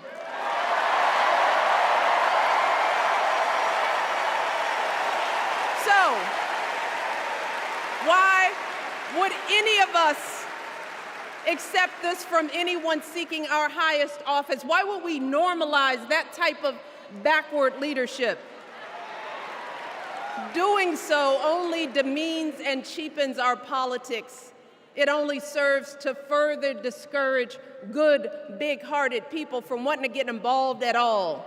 America, our parents taught us better than that, and we deserve so much better than that. That's why we must do everything in our power to elect two of those good, big-hearted people. There is no other choice than Kamala Harris and Tim Walz. No other choice.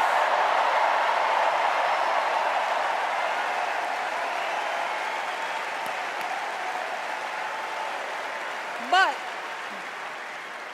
as we embrace this renewed sense of hope, let us not forget the despair we have felt. Let us not forget what we are up against.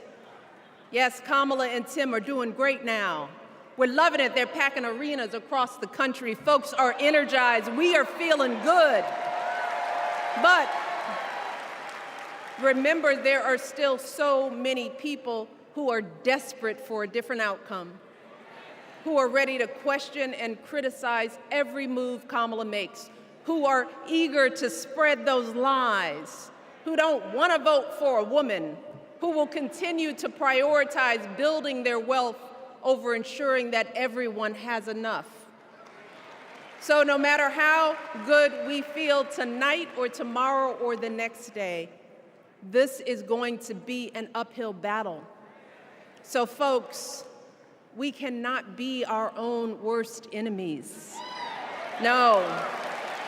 See, because the minute something goes wrong, The minute a lie takes hold, folks, we cannot start wringing our hands. We cannot get a Goldilocks complex about whether everything is just right. And we cannot indulge our anxieties about whether this country will elect someone like Kamala instead of doing everything we can to get someone like Kamala elected.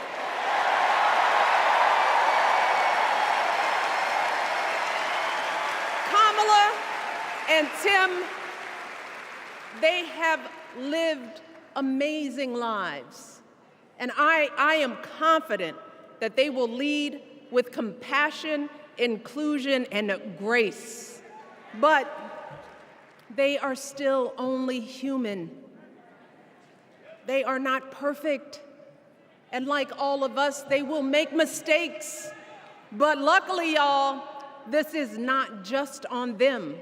No, this is up to us, all of us, to be the solution that we seek. It's up to all of us to be the antidote to the darkness and division. Look, I don't care how you identify politically, whether you're Democrat, Republican, Independent, or none of the above. This is our time to stand up for what we know in our hearts is right.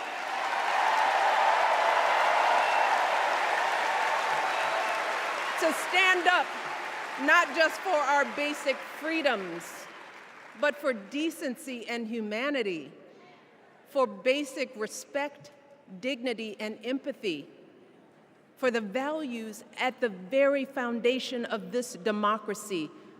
It's up to us to remember what Kamala's mother told her. Don't just sit around and complain, do something. So, if they lie about her, and they will, we've got to do something. If we see a bad poll, and we will, we got to put down that phone and do something. If we start feeling tired, if we start feeling that dread creeping back in, we got to pick ourselves up, throw water on our face, and what? Do something. We only have 2.5 months, y'all, to get this done. Only 11 weeks to make sure every single person we know is registered and has a voting plan. So, we cannot afford for anyone America to sit on their hands and wait to be called. Don't complain if no one from the campaign has specifically reached out to you to ask you for your support. There is simply no time for that kind of foolishness. You know what you need to do. So, consider this to be your official ask. Michelle Obama is asking you, no, I'm telling y'all to do something.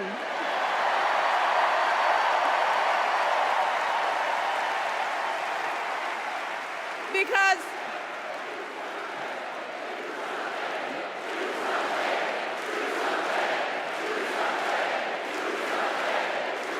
you all, this election is going to be close. In some states, just a handful, listen to me, a handful of votes in every precinct could decide the winner. So we need to vote in numbers that erase any doubt. We need to overwhelm any effort to suppress us. Our fate is in our hands. In 77 days, we have the power to turn our country away from the fear, division, and smallness of the past. We have the power to marry our hope with our action. We have the power to pay forward the love, sweat, and sacrifice of our mothers and fathers and all those who came before us. We did it before, y'all, and we sure can do it again. Let us work like our lives depend on it. And let us keep moving our country forward and go higher, yes, always higher, than we've ever gone before as we elect the next President and Vice President of the United States, Kamala Harris and Tim Walz. Thank you all. God bless.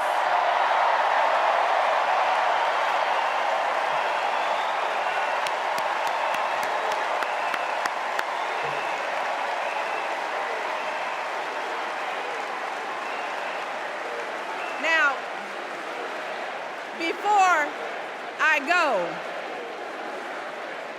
I have one more job tonight.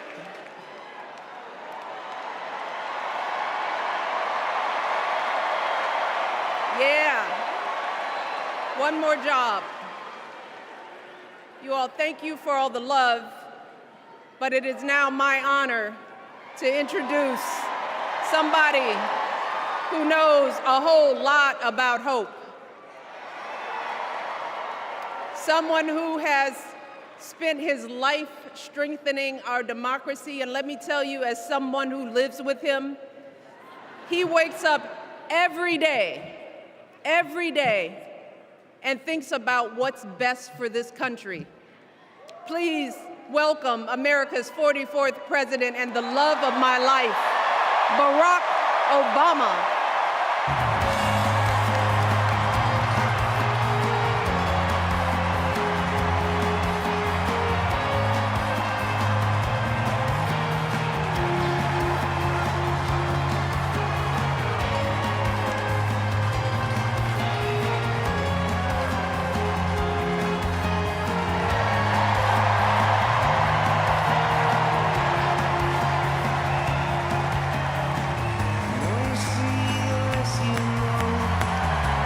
Hello, Chicago!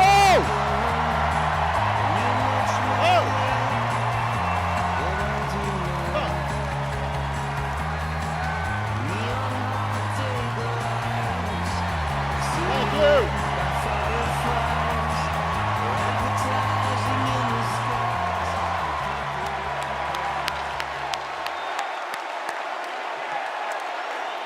Thank you. Thank you, thank you. Thank you, everybody. Thank you.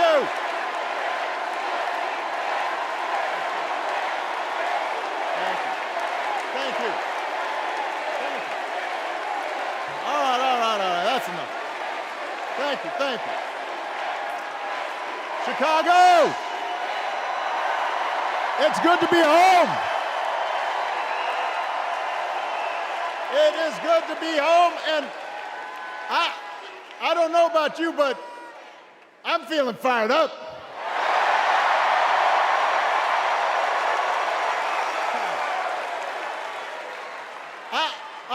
I am feeling ready to go.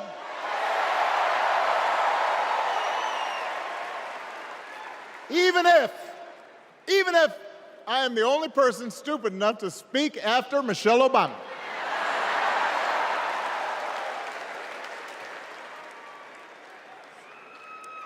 I am feeling hopeful because this convention has always been pretty good to kids with funny names who believe in a country where anything is possible. Because we have a chance to elect someone who has spent her entire life trying to give people the same chances America gave her. Someone who sees you and hears you and will get up every single day and fight for you. The next president of the United States of America, Kamala Harris.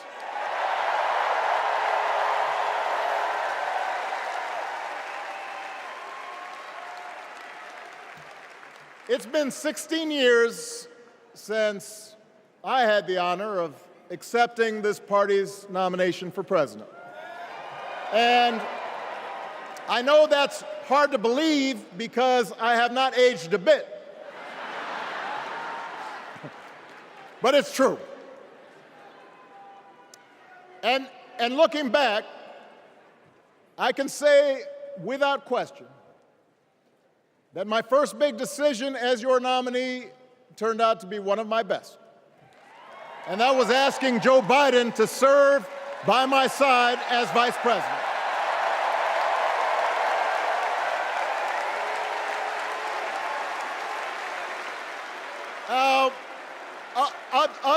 other than some common Irish blood, Joe and I come from different backgrounds, but we became brothers.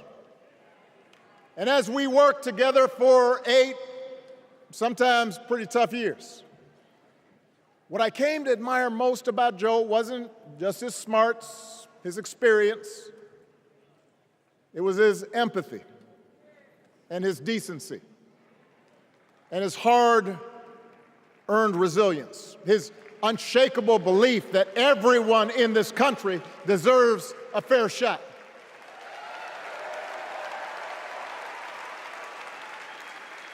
And over the last 4 years, those are the values America has needed most. At a time when millions of our fellow citizens were sick and dying, we needed a leader with the character to put politics aside and do what was right. At a time when our economy was reeling, we needed a leader with the determination to drive what would become the world's strongest recovery. 15 million jobs, higher wages, lower health care costs. At a time when the other party had turned into a cult of personality, we needed a leader who was steady and brought people together and was selfless enough to do the rarest thing there is in politics, putting his own ambition aside for the sake of the country.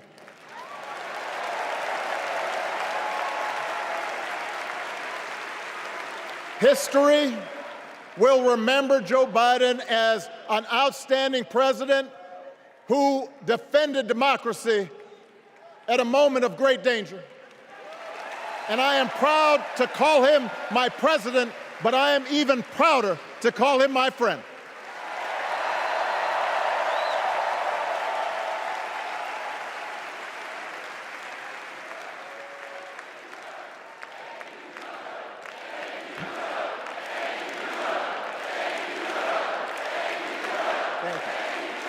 Now, the torch has been passed. Now it is up to all of us to fight for the America we believe in. And make no mistake, it will be a fight. For all the incredible energy we've been able to generate over the last few weeks, for all the rallies and the memes, this will still be a tight race in a closely divided country. A country where too many Americans are still struggling, where a lot of Americans don't believe government can help. And as we gather here tonight, the people who will decide this election are asking a very simple question. Who will fight for me? Who's thinking about my future, about my children's future, about our future together? One thing is for certain, Donald Trump is not losing sleep over that question.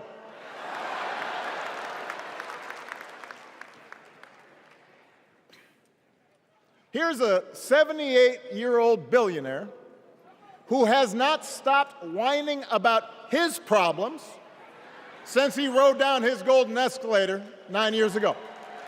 It has been a constant stream of gripes and grievances that's actually been getting worse now that he's afraid of losing to Kamala. There's the childish nicknames, the crazy conspiracy theories, this weird obsession with crowd sizes.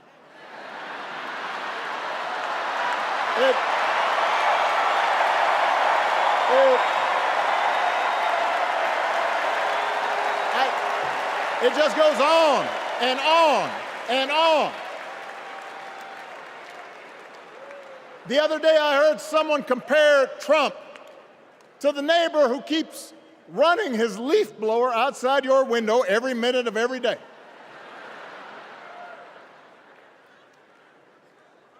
Now, from a neighbor, That's exhausting. From a president, it's just dangerous. The truth is, Donald Trump sees power as nothing more than it means to his ends. He wants the middle class to pay the price for another huge tax cut that would mostly help him and his rich friends. He killed a bipartisan immigration deal written in part by one of the most conservative Republicans in Congress that would have helped secure our southern border because he thought trying to actually solve the problem would hurt his campaign. He doesn't.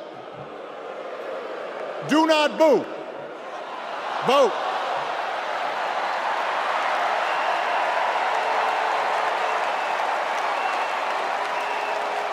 He doesn't seem to care if more women lose their reproductive freedom since it won't affect his life. And most of all, Donald Trump wants us to think that this country is hopelessly divided between us and them, between the real Americans, who of course support him, and the outsiders who don't. And he wants you to think that you'll be richer and safer if you will just give him the power to put those other people back in their place. It is one of the oldest tricks in politics from a guy whose act has, let's face it, gotten pretty stale. We do not need 4 more years of bluster and bumbling and chaos. We have seen that movie before, and we all know that the sequel is usually worse.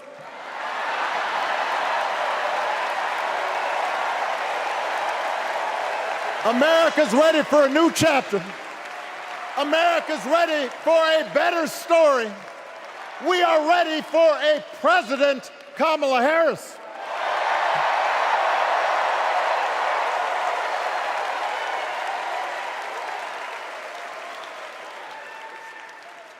And Kamala Harris is ready for the job. This is a person who has spent her life fighting on behalf of people who need a voice and a champion. As you heard from Michelle, Kamala was not born into privilege.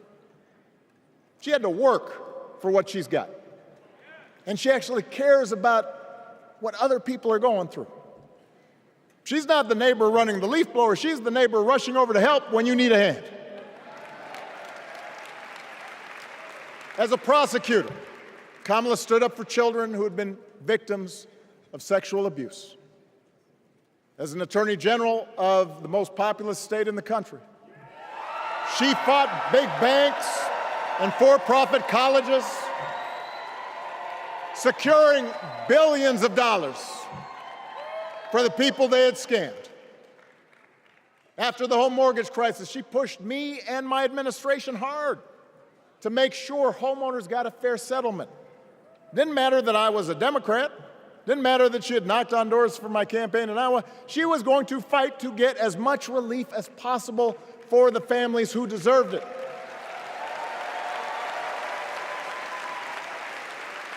As vice president, she helped take on the drug companies to cap the cost of insulin, lower the cost of health care, give families with kids a tax cut. And she is running for president with real plans to lower costs even more and protect Medicare and Medicaid and sign a law to guarantee every woman's right to make her own health care decisions.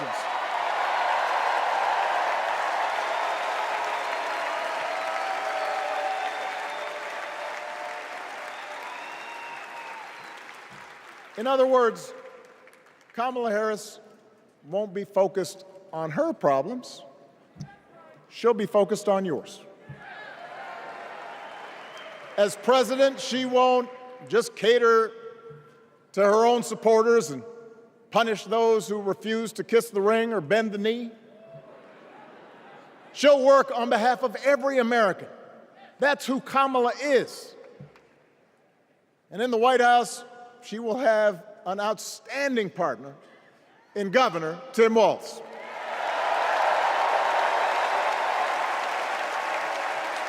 Let me tell you something.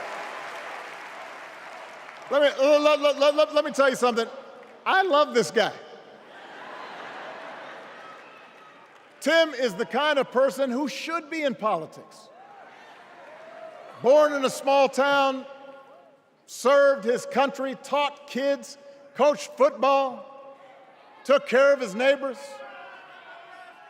He knows who he is, and he knows what's important. You can tell those flannel shirts he wears don't come from some political consultant. They come from his closet, and they have been through some stuff.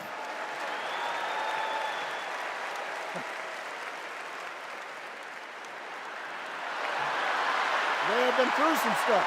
That's right.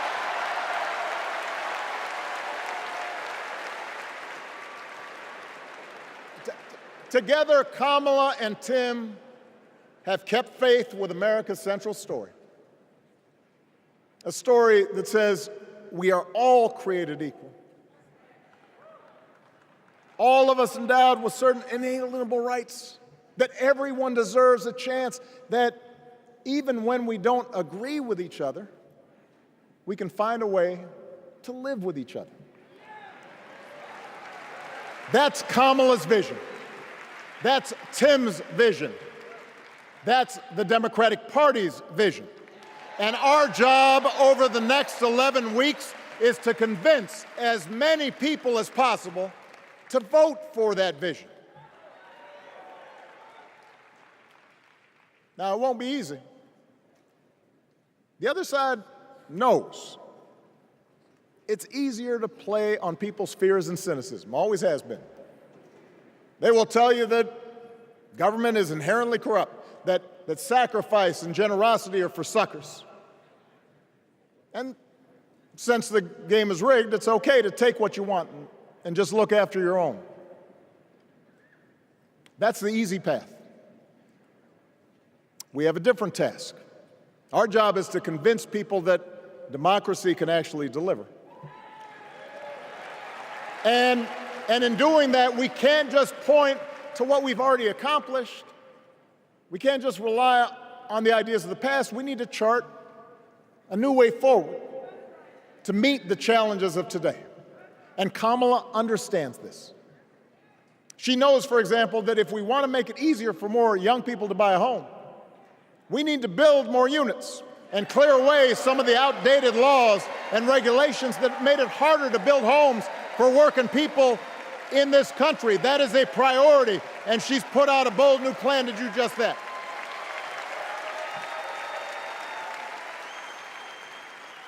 On health care, we should all be proud of the enormous progress that we've made through the Affordable Care Act, providing millions of people access to affordable coverage, protecting millions more from unscrupulous insurance practices. I noticed, by the way, that since it's become popular, they don't call it Obamacare no more.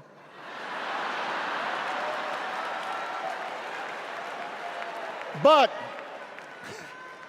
Kamala knows we can't stop there, which is why she'll keep working to limit out-of-pocket costs.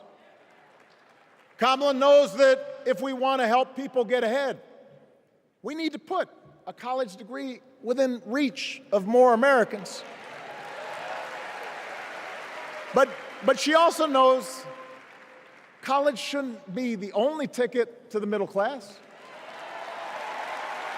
We need to follow the lead of governors like Tim Walz, who said, if you've got the skills and the drive, you shouldn't need a degree to work for state government. And in this new economy, we need a president who actually cares about the millions of people all across this country who wake up every single day to do the essential, often thankless work, to care for our sick, to clean our streets, to deliver our packages. We need a president who will stand up for their right to bargain for better wages and working conditions. And Kamala will be that president.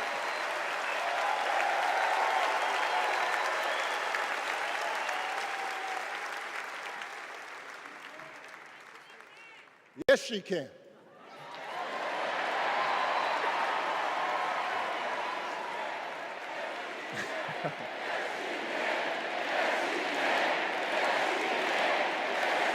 Yes, she can. A Harris-Walz administration can help us move past some of the tired old debates that keep stifling progress. Because at their core, Kamala and Tim understand that when everybody gets a fair shot, we are all better off. They understand that when every child gets a good education, the whole economy gets stronger. When women are paid the same as men for doing the same job, all families benefit.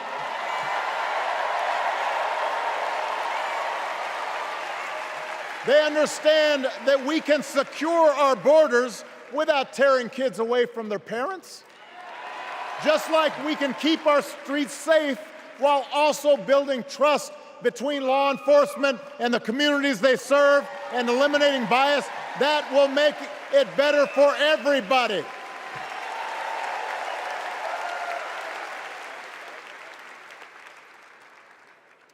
Donald Trump and his well-heeled donors, they don't see the world that way. For them, one group's gains is necessarily another group's loss. For them, freedom means that the powerful can do pretty much what they please, whether it's fire workers trying to organize a union, or put poison in our rivers, or avoid paying taxes like everybody else has to do. Well, we have a broader idea of freedom. We believe in the freedom to provide for your family if you're willing to work hard. The freedom to breathe clean air and drink clean water and send your kids to school without worrying if they'll come home. We believe that true freedom gives each of us the right to make decisions about our own life, how we worship, what our family looks like, how many kids we have, who we marry. And we believe that freedom requires us to recognize that other people have the freedom to make choices that are different than ours. That's okay.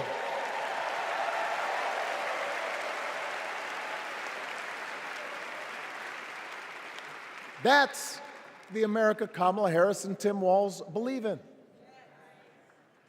An America where we, the people, includes everyone. Because that's the only way this American experiment works. And despite what our politics might suggest, I think most Americans understand that.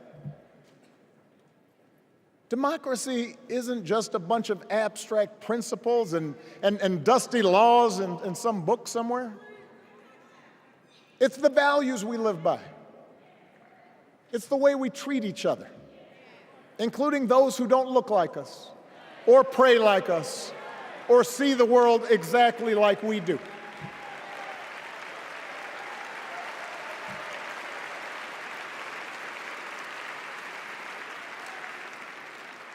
That sense of mutual respect has to be part of our message. Our politics have become so polarized these days that all of us across the political spectrum seem so quick to assume the worst in others, unless they agree with us on every single issue. We start thinking that the only way to win is to scold and shame and out-yell the other side. And after a while, regular folks just tune out, or they don't bother to vote. Now, that approach may work for the politicians who just want attention and thrive on division, but it won't work for us. To make progress on the things we care about, the things that really affect people's lives, we need to remember that we've all got our blind spots and contradictions and prejudices, and that if we want to win over those who aren't yet ready to support our candidates, We need to listen to their concerns and maybe learn something in the process. After all, if a parent or grandparent occasionally says something that makes us cringe, we don't automatically assume they're bad people. We recognize that the world is moving fast, that they need time and maybe a little encouragement to catch up. Our fellow citizens deserve the same grace we hope they'll extend to us.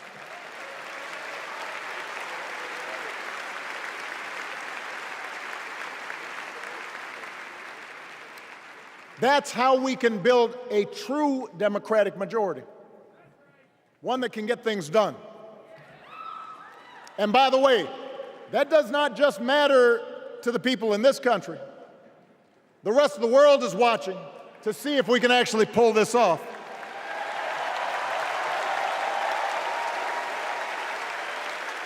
No nation, no society has ever tried to build a democracy as big and as diverse as ours before. One that includes people that over decades have come from every corner of the globe. One where our allegiances and our community are defined not by race or blood, but by a common creed. And that's why when we uphold our values, the world's a little brighter. When we don't, the world's a little dimmer. And dictators and autocrats feel emboldened. And over time, we become less safe. We shouldn't be the world's policemen, and we can't eradicate every cruelty and injustice in the world. But America can be and must be a force for good, discouraging conflict, fighting disease, promoting human rights, protecting the planet from climate change, defending freedom, brokering peace. That's what Kamala Harris believes, and so do most Americans.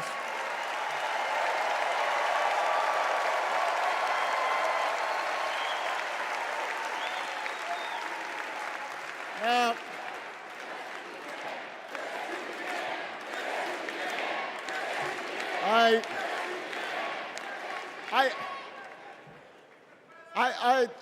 I know these ideas can feel pretty naive right now.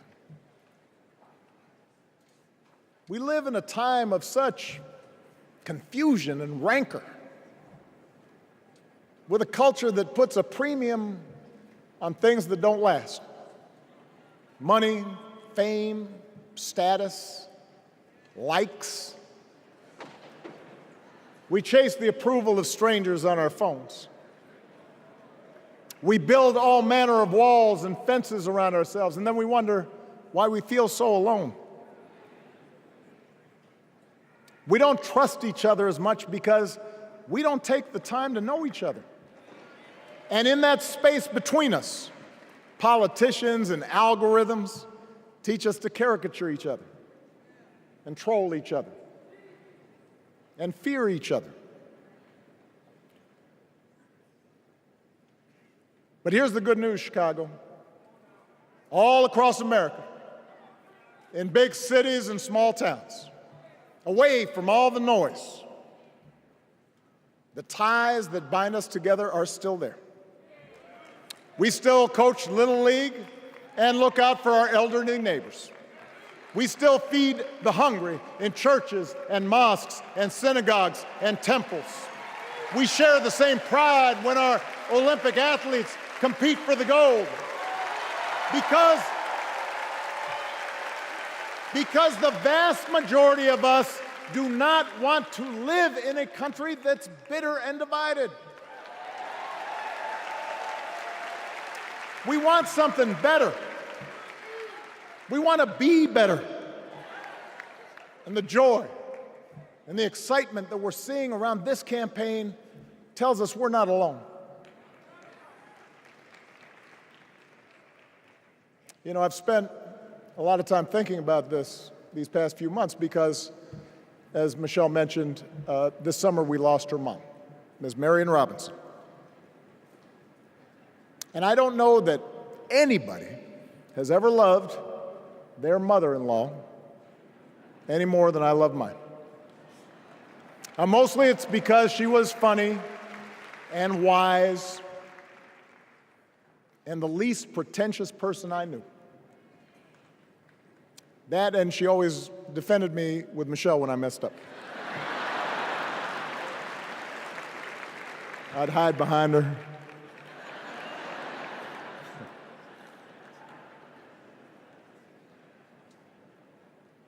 But I also think one of the reasons Mary and I became so close was she reminded me of my grandmother, the woman who helped raise me as a child.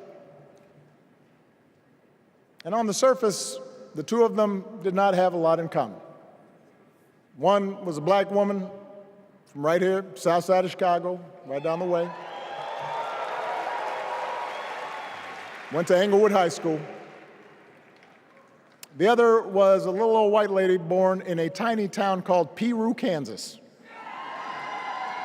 Now, I know there aren't that many people from Peru. And yet they shared a basic outlook on life. They were strong, smart, resourceful women, full of common sense, who, regardless of the barriers they encountered, and women growing up in the 40s and 50s and 60s, they encountered barriers. They still went about their business without fuss or complaint and provided an unshakable foundation of love for their children and their grandchildren. In that sense, they both represented an entire generation of working people who, through war and depression, discrimination and limited opportunity, helped build this country. A lot of them toiled every day at jobs that were often too small for them and didn't pay a lot. They willingly went without just to keep a roof over their families' heads, just to give their children something better. But they knew what was true. They knew what mattered. Things like honesty and integrity, kindness and hard work. They weren't impressed with braggarts or bullies. They didn't think putting other people down lifted you up or made you strong. They didn't spend a lot of time obsessing about what they didn't have. Instead, they appreciated what they did. They found pleasure in simple things. A card game with friends, a good meal, and laughter around the kitchen table. Helping others. And most of all, seeing their children do things and go places that they would have never imagined for themselves.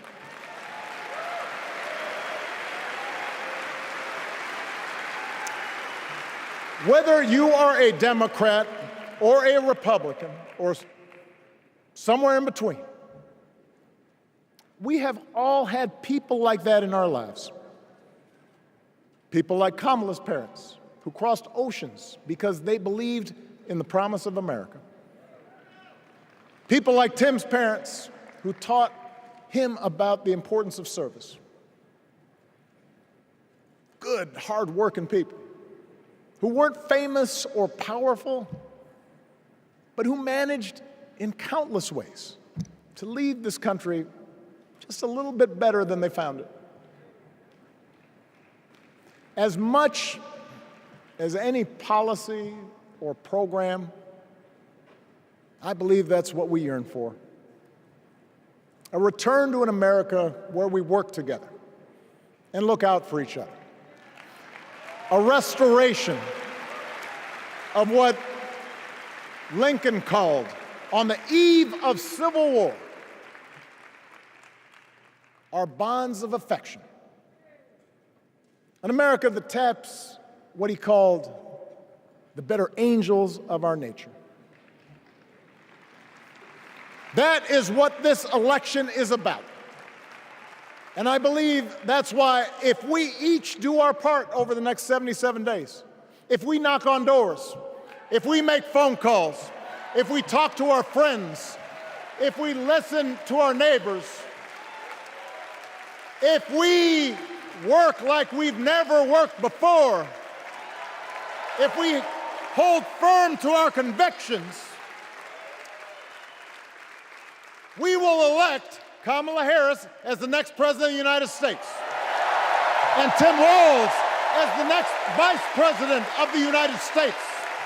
We will elect leaders up and down the ballot who will fight for the hopeful, forward-looking America we all believe in, and together we too will build a country that is more secure and more just, more equal, and more free. So let's get to work. God bless you, and God bless the United States of America.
Please stand if you are able for this evening's benediction, offered by Bishop Samuel L. Green Sr. and His Eminence Archbishop Alpidophoros of the Greek Orthodox Archdiocese of America.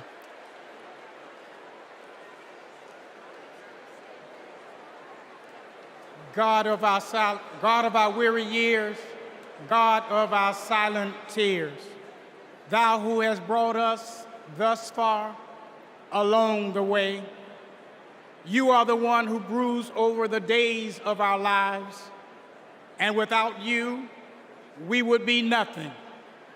So we lift our hopes and hearts to Thee, and we pause tonight to say thank You. Thank You for loving us. Thank You for not giving up on us. Thank You for giving this nation the benefits of Your mercy, because all of us can feel that something enthusiastic is rising in the soul of America. And all of us can tell that the tyranny of resentment has finally met its match. The candidacy of Kamala Harris has ignited an era of joy across America. Tonight, we thank You that even in the darkest of our pessimistic nights, love has not failed us, and hope has stood its ground. We who gather do so with audacity to believe that there will be compassion in America. So God, deliver us from racism. Deliver us from sexism. Deliver us from evil, and keep us forever in the path we pray. Amen.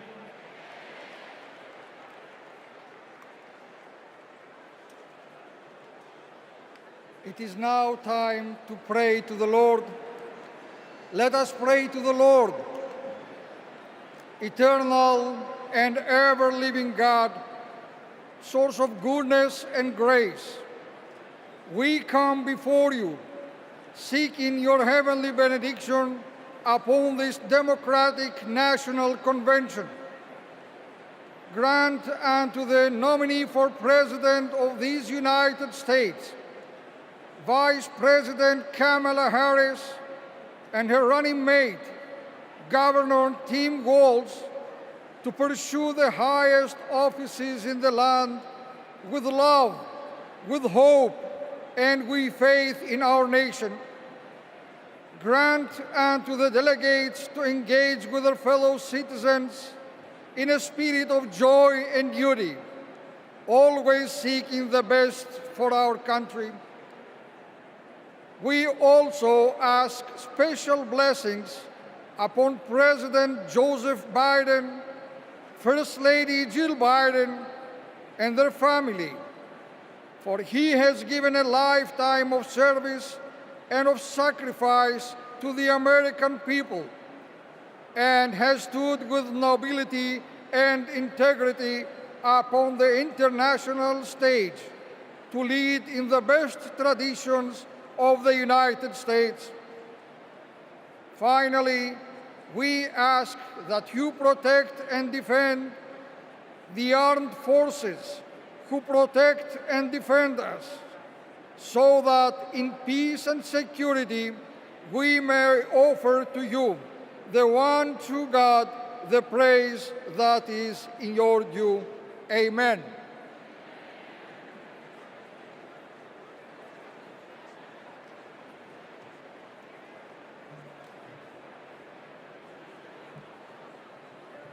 Friends, do I hear a motion to recess until 5:30 tomorrow? Do I hear a second? All those in favor, please say aye. All those opposed, say nay. That was one hell of a night. I'm bringing this thing to a close.